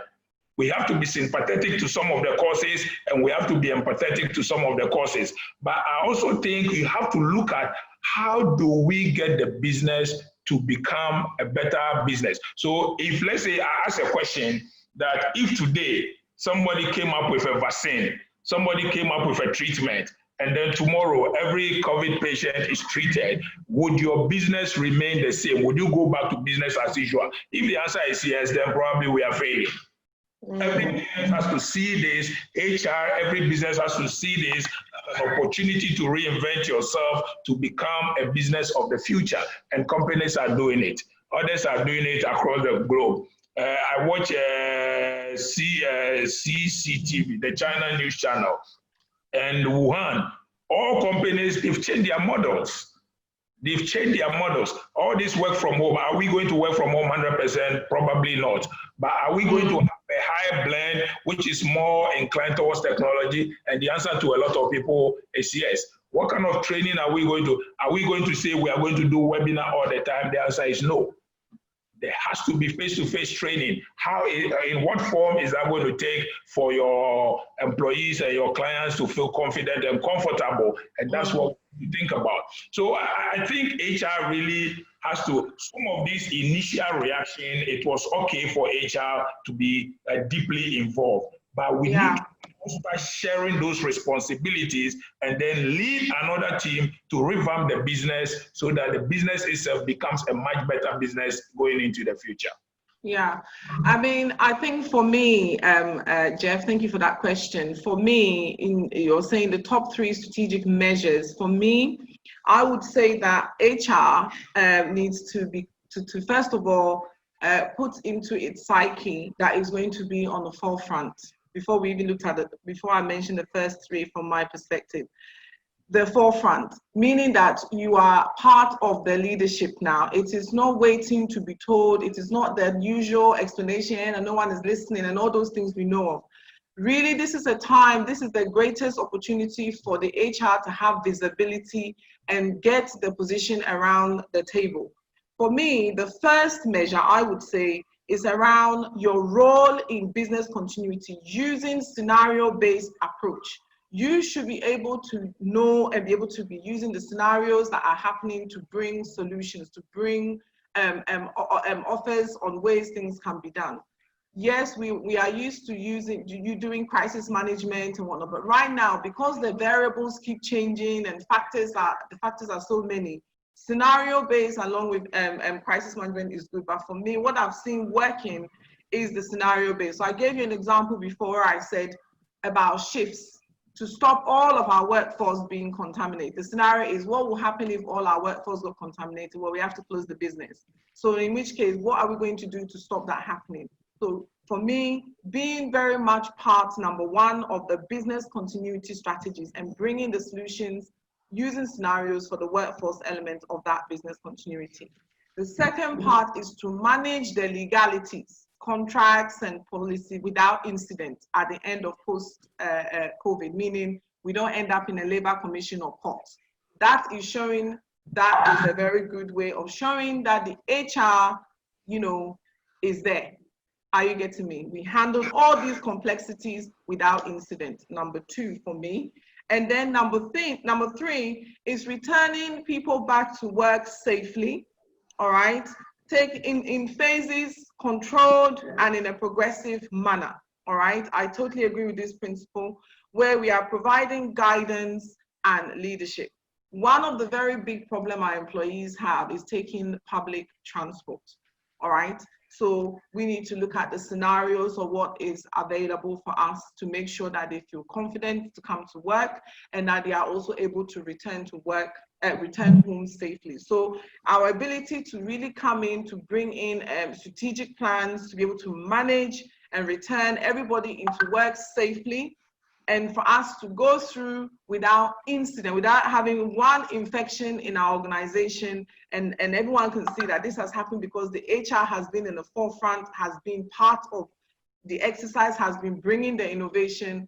That is, for me, how you will be able to prove to the leadership your value. And moving on from there, I think after that, if you're able to do this, there will be without question that you will no longer be at the receiving, but at the beginning, and this is my 3 from the question. I hope we've answered. I don't know, Ola, if you want to give your 3 for the strategic measures that HR should immediately. HR practitioners, HR leaders, needs to use emerging scenario to yeah. In line with the reality to enable us to really help employee, help employer, and also help the nation. In doing this, we need to manage the evolution of the employee under the post-COVID era. We need to actually change the mentality of resumption time pattern from 8 to 5 to work anytime. also change from work in a corporate office to work anywhere, use company equipment to use any device. Also, focus on input. Now focus on outputs, because somebody output is another person's input. So there must be alignment from both sides. Again, we should also start from predefined work to customized work. We should also discourage hoarding information to share information. As I always say, information is power. When information timely given and used or utilized is powerful. So information today is a universal asset, even more valuable than money. And that's why we need to really not to discourage anybody from no voice. Now we should encourage democracy in the workplace, so that people below the ladder can aspire to become leader and also make suggestions that can actually turn things around, that can make the organization to do things better and do better things. Not only that, we also need to, currently we are relying on email. Now we need to rely on collaboration technology, webinar, Skype, and what have you, to hold meetings and to pass information. Focus on knowledge. Now we have to focus on adaptive learning. Yesterday, knowledge become obsolete today. So that's why learning should be on a continuum. That's why they say, he who fails to learn have problem, right? And the day we stop to learn is the day you stop to earn. Again, we should also stop from moving paradigm shift from corporate learning and teaching to. Exactly. Okay, many of you are asking me. Okay, I thought he'd finished, Ola. Sorry. Yes. Okay, many of you are asking for the apps that I've mentioned. Yes, so that at the end of the day, our organization will not only remain afloat, it will also be continuous, and at the same time, it will be sustained. And when it is sustained, it's better for all stakeholders. Thank you. Thank you, Ola. So Ola was saying about being able to deal with the emerging scenarios and sustaining organization is very key. Jeff, we hope we've answered your question. Many of you are asking me to mention the clock in, clock out. Okay, so that one is called Field Sense, FIELDSENSE. And then the one that I was talking about, the productivity, is called Zoho Connect, ZOHOCONNECT. All right. So I hope you help. But as I said, we're doing a whole technology element to there. So we'll have more tools and things there. But if you want to go and check them out, you can do so. I'll get it from you. The person that asked the questions happened to be somebody, my colleague in Nigeria HR community. Oh, so I'll get it from you. I'm going to get it back to them. Okay. Okay, I want to run through some of the questions because we're over our time now. How do we take this seriously when some employees do not always mean well? Okay, we'll come back to that. How do we treat the absence of staff who have to be off for 2 weeks by shift in a production setup since there is low production due to COVID? Staff have exhausted their leave. So treat absence of staff who have to be off for 2 weeks by shift in production. Do you mean that they do 2 weeks on, 2 weeks off? Is that what you mean?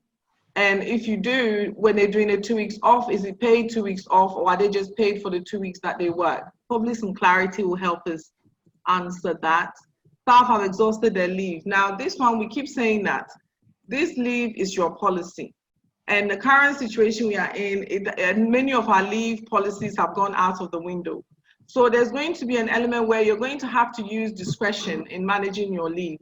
Are you getting me? So where people have exhausted it, is either you're going to look at it as, well, the situation is what it is, and we're going to have to let people take leave and then you deduct it in the following year, or you're going to allow a certain portion of it as they say, through free-bonto, or you're going to just tell them to take some kind of unpaid career break or negotiate unpaid leave, etc. You're going to have to address it if your policy is not is come out of scope. All right. Because the leave policy sits with the company can actually, this is one of the points I think I made earlier on about policy. It may be a time to look at what the leave policy is saying and what you can do temporarily to vary it during this period of COVID-19. But definitely there has to be some giving and taking here, because to run it regimentedly, I know is a bit problematic. If someone has 15 days, that 15 days went out when we had even in Ghana here 3 weeks lockdown. So I'm just saying that we're going to have to exercise some flexibilities, particularly with leave and sickness policies. You're going to have to look at it and use your own. The leadership are going to have to use some discretion and use some exceptions. But that will have to be a company decision as to how you go about that. Okay. Okay. Somebody is saying leave deducted from period of lockdown. Again, this is a policy matter. Some organizations did not take in account the lockdown. They just took it as a lockdown and the employees' leave remained intact. Other people used that time to say they should take their paid leave. All right. So if you're deducting, then it means you are saying you're not that you're deducting their paid leave from their lockdown. All right. Again, I'm repeating. It's all around your leave policy and how you're implementing it. All right. Okay.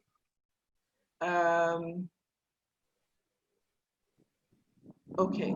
So one for Ola and Kojo, the last question, I guess, because we're now thinking it over. This one was the new normal has come to stay. What are the skills required to help in the digitizing a company in the immediate to long term? Okay. I think when you look at the skills required, obviously you can talk about technical, but I think what we really need to focus on is innovation. We really need to push towards an innovative organization with innovative employees, because that is where we can figure out, because you can only use technology if you have an idea of what you want to do. Technology will always make it faster for you to achieve that result. So companies, when you look at Apple and the rest of them, they pay a lot of money to train people on innovation, coming up with out-of-the-box ideas. And then companies have to understand that innovation comes at a high cost, and then you can also make mistakes. So until you have your people thinking out of the box, you may be using technology which is not serving any purpose. But once people become more innovative, then we look for the appropriate technology that will support those inventions or innovative ideas. So I always say innovation, and then also behavioral training, which is collaborative approaches to work. Interpersonal skills, emotional intelligence is all key. And, managers, when you look at supervisory training, you'll be looking at things like managing a remote workforce. You'll be looking at counseling. We've been talking about coaching in supervisory training, but now there's a bit of counseling that has to come in. And when you look at this, counseling to the point that the line manager or the HR is not supposed to dig into your private matters. So how do we have employee assistance program that will be able to detect that there's an issue here and there and be able to refer the employee to the appropriate quarters? So I think I'll let Ola say some, but innovative workforce is what we need, and we need to have a workforce that will take risk, and management's risk appetite has to go up a little bit for us to churn out the products and services of the future. Thank you, Kojo. I think problem solving also is a very critical skill Exactly. under the current situation. So we should be able, no matter the problem we're having, we should be able to have a problem solver as an employee who will be able to actually address the issue of digital related matter, just like any other. Not only that, innovation, as Kojo rightly mentioned, is about creating a viable future. To have a viable future, you need to be innovative. Again, creativity too is also a very valuable skill. We need to be creative to turn problem into, it's like when you're talking about SWOT analysis. Under problem solving, analytical, what have you, you can actually say you turn strength, you strengthen the strength, you weaken the weaknesses, you open up opportunity, you turn the threat to treasure. It's all about analysis, it's all about problem solving, it's all about creativity. Again, information, communication, and technology, they are also very vital. They are the universal language today. We are hooked on all over Africa, Sierra Leone, Liberia, Ghana, Nigeria. Why? It's all about communication. We're using a technology platform that hook us together remotely. We don't actually have to travel to the location where this session is holding. So that's why we actually need that information, communication, and technology. They need to be savvy on all these three items under the, under the skill set that we require. What of soft skill? Leadership skill, supervisory skill. In fact, we talk so much about emotional intelligence. What of cultural intelligence? You could do well emotionally, but if you are culturally insensitive, you may find it difficult to actually manage people within the same country, within the same intelligence, so that you'll be able to really meet people at their point of need and be able to really solve level. Of course, it will stay into the global level. Thank you. Okay. Now there's quite a lot of questions. Okay, I will say that it's now 10 to 12, and in 10 minutes we'll stop because fatigue. So I'm going to try and pick the key ones that are coming up. So there's one about companies are using COVID as a cover-up to lay off workers without following the laid down laws of redundancy. How should employees seek redress? Ola, there's this one one's actually directed at you. It says, Mr. Ola, how would you advise those in aviation industry in Nigeria and other countries to manage their workforce at this crucial time? And then Kojo, I'm going to give you one as well. How do we elevate and empower cleaners and janitors? Is one. All right. So I will take that first one, then Ola and Kojo will answer the other two I've just given them. If we can just try and be very brief so we can take a few more questions before we end. The point about companies are laying off people without following laid down laws or redundancy. The answer to that is, if you don't, at the end of COVID, your employees will raise complaints and you will have to be held to book. All right. So you need to be following down the lay down processes required for the redundancy. Like I said, the laws have not changed because of COVID-19. We are being asked to work within the law under the circumstances, which means we have to conversate to vary. Even if we can't pay, we have to talk about it and find ways of meeting our obligations. So my answer to all the questions around breaches, I think I made a point on Jeff's question saying that we want to try and handle this as HR without incidents. And to do that means we have to follow procedures, manage our flexibilities, ensuring there's no incident, meaning we don't end up in a labor court. But if your employer refuses to follow suit, employees still have their rights to bring you to book, all right? So that's my answer to all breaches. If you breach it, they can bring you up for book and you will have to answer. And insofar as the judges and commissioners, and now will understand COVID, they will not take kind to people who, when you look at the case, it looks like they are trying to exploit or take advantage. So be very mindful of that. Okay, Ola, over to you on the Nigeria and aviation. No, the questioner directed the question to me because one of the company I manage is in aviation. Well, just like what you rightly say, aviation or any other aviation, we actually need to do things the right way, the lawful way, the legal way, and at the same time, the moral way we're supposed to. Be that as it may, aviation happens to be a highly regulated industry. And anything we do has some, security implication, safety implication, and of course, the nation as a whole. If anything happens there, the whole world hear about it. And nobody wants to be painted in bad light as an irresponsible or unresponsive employer of labor. What would I recommend for aviation, just like any other? Number one, we have rule of engagement at the company level, at the industry level. We have actually gone through all this to equip ourselves with all necessary facts and figures rules of engagement to be able to manage the situation after COVID-19 pandemic era. Not only that, we follow due process and due procedure. We follow procedure in the way things are going to emerge. We'll be sincere. You know, it takes two to tango, and not only that, when you are going before the law of equity, you must go with all open hand or with open mind. We will surely engage the stakeholders, most especially the union, organization within aviation industry that want to remain afloat, that don't want any bad name that can add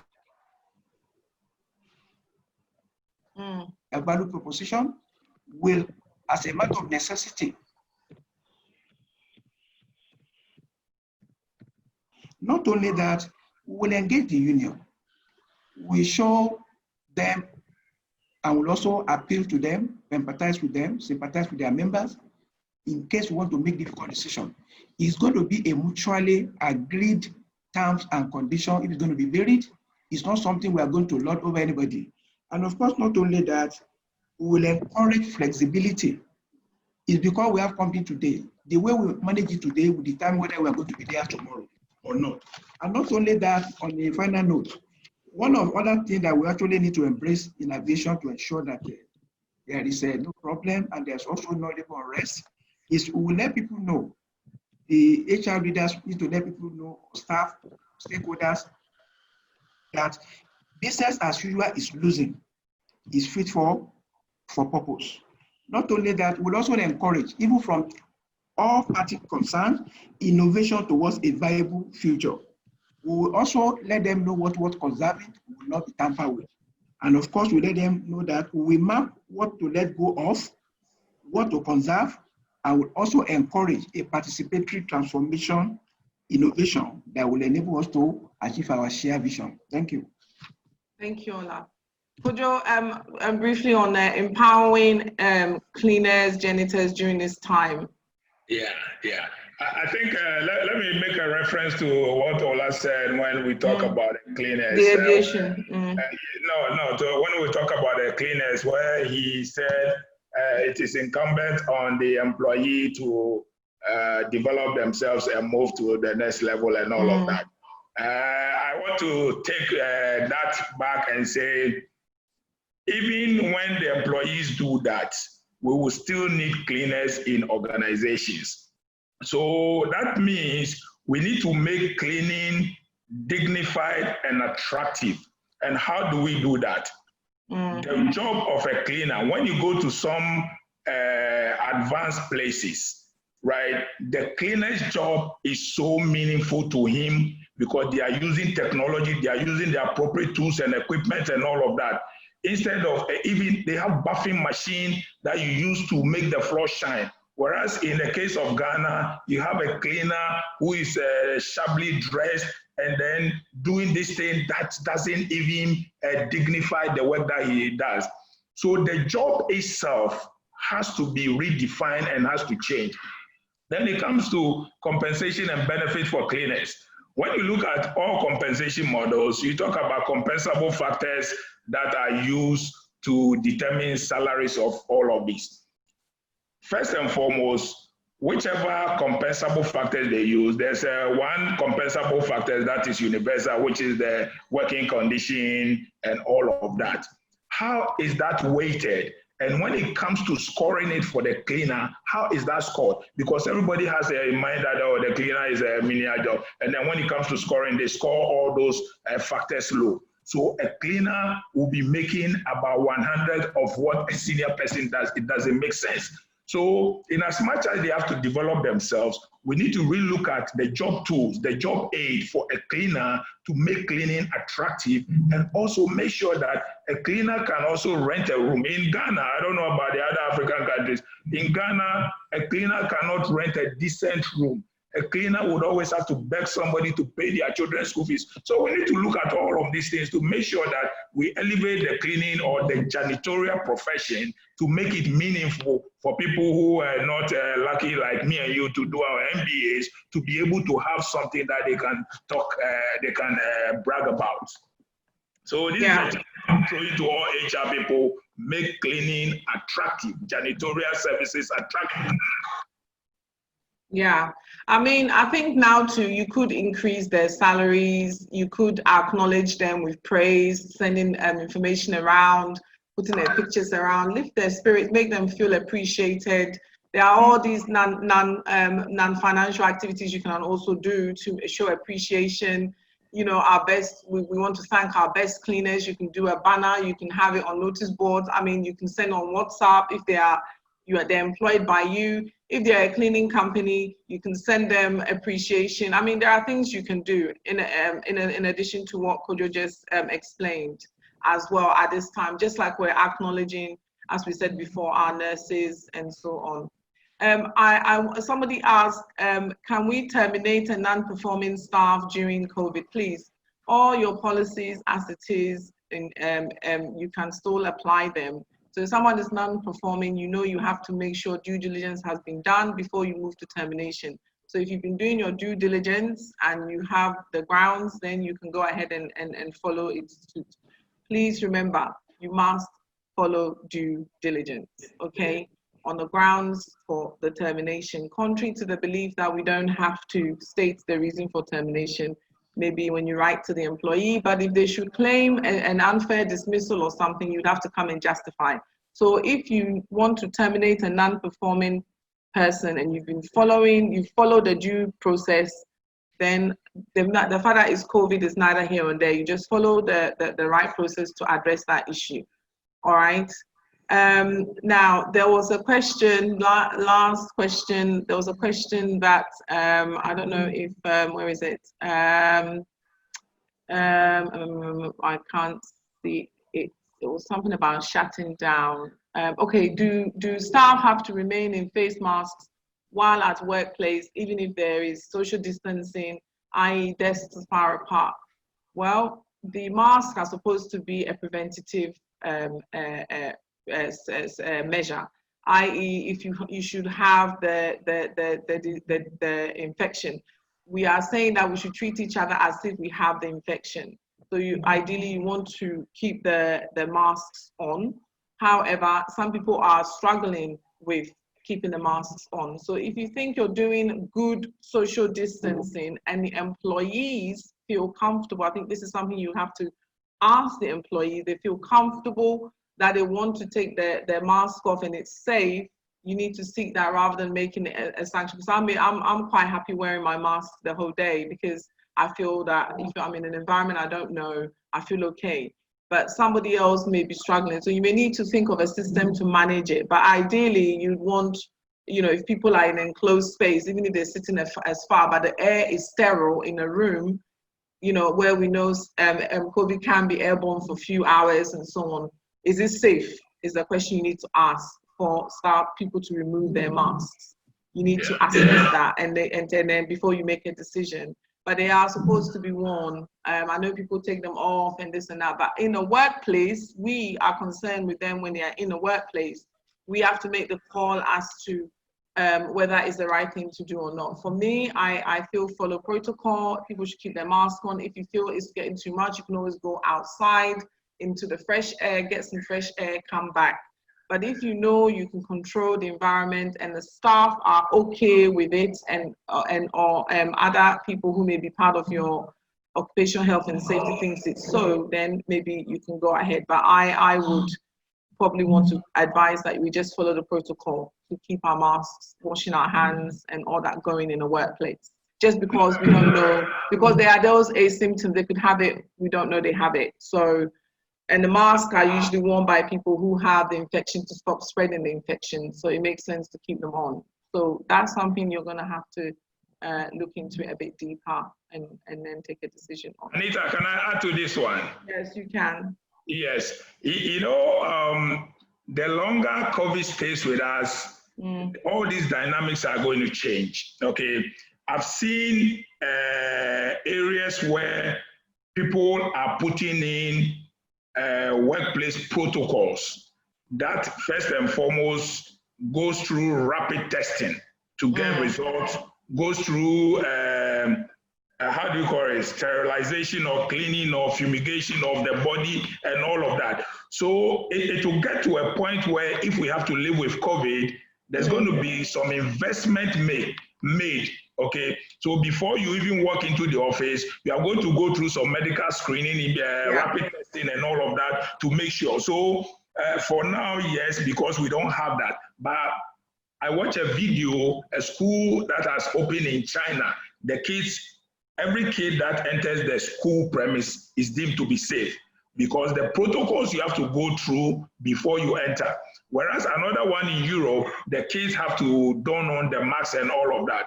So it will boil down to whether there was going to be accurate testing that we can do to get accurate results, and whether companies can invest in it, whether the disinfecting of the individual. I've seen one which is like a cage. You walk through the cage and it disinfects you.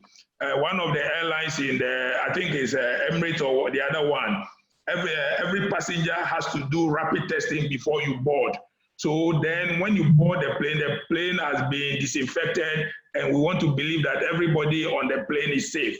So you have to look at where we are with your nation or your company and which protocols you can afford, because a lot of it will be financial. Going into the future, I don't see all of us wearing masks 24/7 at the workplace. If your workplace can put in the right investment and put the right medical protocols in place, testing, rapid testing. When you look at some of the organizations, they've been doing rapid testing and some have come out to be inaccurate results. So if you go and do rapid testing and you leave people without the mask and the test was inaccurate, you have a problem. So I think things are evolving, and the workplace, and that is why HR has to really read around to understand what is going on in other parts of the world. So you cannot sit there and say, oh, this is only in Ghana and all of that. You need to really look at it holistically. What is going on? What are some of the solutions? Airlines in Ghana have started domestically, everybody is wearing a mask, right? But probably they check your temperature. Another place, they are doing rapid testing. You are going through a fumigation chamber and all of that. So I think the answer depends. But for now, the mask is what we can afford. So I will try and treat everybody to wear it until we come up with the next thing that we can afford. Thank you. Peter, let me chip in here? Yes. Okay. The use of face mask in the first instance, before COVID-19, nobody used it and nobody enforced it. Why are we using it now? We're using it for a purpose, to really secure us or make us safe against, direct contact with somebody who may consciously or unconsciously transfer it. My advice in this regard, before we go technological above using face mask, is one, self-preservation. They say is the first law of nature. Self-preservation is the first law of nature. Maybe what I would suggest is, as far as it is concerned now, the medical prediction, the medical advice now is we should put it on. Later, when we have technology can actually sterilize our environment and disinfection can no longer be visible. My thinking now is HR should actually bring up a rule of engagement that will encourage people out of their own volition, not being enforced, not being coerced. Safety is too critical to just be left in the hands of people that are, specialists there. So my take is, for safety purpose, we need to put it on. We should put it on, and we should encourage and advise individual to put it on. However, be that as it may, organization may actually go beyond that level of making the environment safer through technology, through disinfection and what have you. So that at the end of the day, the place we are working in will be a safe place and a better place for all of us to be. Okay. So, ladies and gentlemen, the questions are many. We have a lot. I know we all can see that this particular topic on our response is huge, and we hope that we've done a good job in tackling a lot of the key areas. We will do our best to try and bring a summary version of the key points to share with you as well following the sessions. But in summary, the actions we want to tell you to consider from all the discussions and the points we've raised on our slides, and we hope you've been able to take some of those points away, is that you need to review your immediate and post-COVID-19 challenges, solutions, and opportunities. So you're looking at the now, and then you're preparing for the new normal. And we can see that a lot of what we're doing now is definitely going to be expanded into our longer term policies and strategies, etc. You need to focus on strategy, guidance, leadership, and collaboration right now as the HR leader or as the HR department, in order to be successful at these areas that we are discussing. It does also mean the HR, as we mentioned earlier, has to look at its capacity, your knowledge, your experience. Remember, our profession is continuously learning, continuously developing. None of us sitting here will say we know everything and we don't have any more learning to do. We are continuously learning from each other, going on additional courses and all sorts of things to learn how to do our jobs well. So nobody is different. Some of us really do need to go and seek additional information and knowledge in order to do this well. So we're encouraging you to do so if we want to come out of this with a good light on the HR. Prepare for the new normal now. There's no such thing as we're going to get into post-COVID and I'm going to start thinking about policies, because already you're in it. So you have to start thinking about some of these things we've been talking about, how that applies or affects your organization. That's all part of HR being proactive and showing the leadership that he understands the current situation, he understands the needs of the organization, and he understands the role of the HR. So that all comes from your conversations, the initiatives, proposals, and things you put forward, and the things you champion and fight for. All right. Before we end, I'll thank our guests and allow them to give some final thoughts. I just want to take us to the end, and when they do that, we will just close. All right. So this is our key action points to you, for you to review what's been discussed, and for you to now begin to have a plan on how you are going to respond for your organization amid COVID now and post-COVID. All right. So if you obviously need help, Kojo introduce himself. He's a consultant. He has a lot of experience in strategy and so on. So if you need help, seek help. Are you getting me? This is the time that you can put business cases to help. Consultants, we don't come in to take HR people's jobs. We come in to help with your capacity. All right. So if you need help, ask for help. All right. So that you are able to execute and support your employment, your employers well. Okay. So you can contact Kojo. This is information. You can contact him at info@ctmgh.com. You can visit his website. You can follow him. Most of you know him. If you want further advice or you want to buy in some of his support and services. We are also here. We're doing these webinars. We know you cannot attend all webinars. Attend the ones that you think are useful for you. Do check our media platforms for checklists and templates and so on that we post out there, guides and stuff that can be of help to you.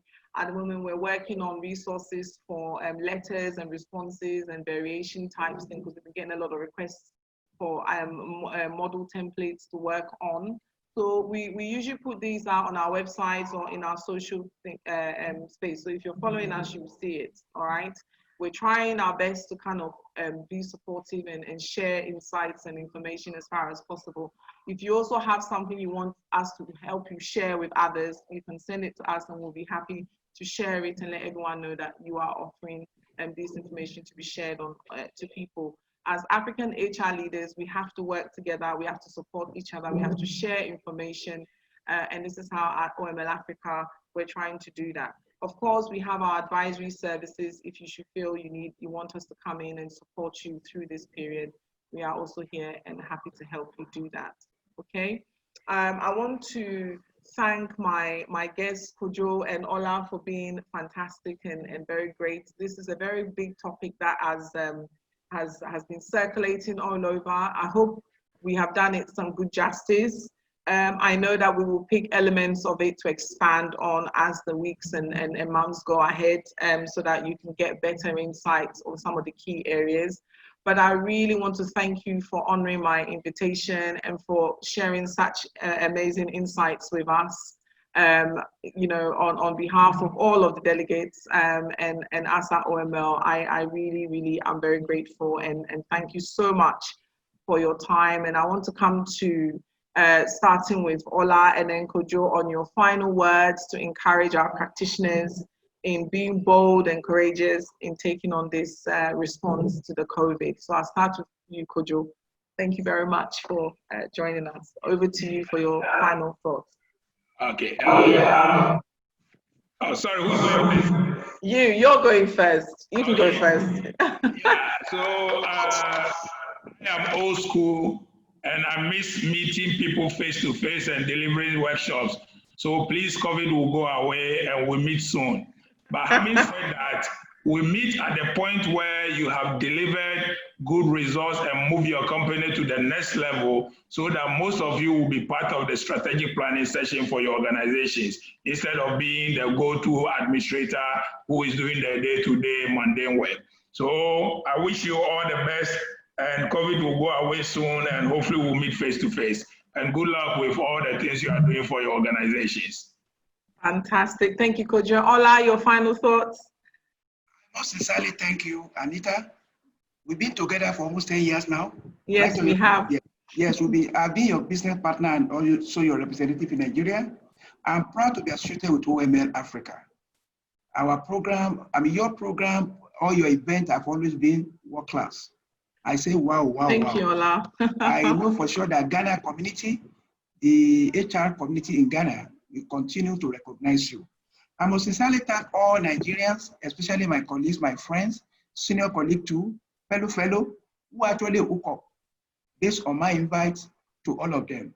I'm happy that we have learned one thing or the other. All those things we have learned today, let's try to pencil them down so that we will be the role model, we will be the reference point.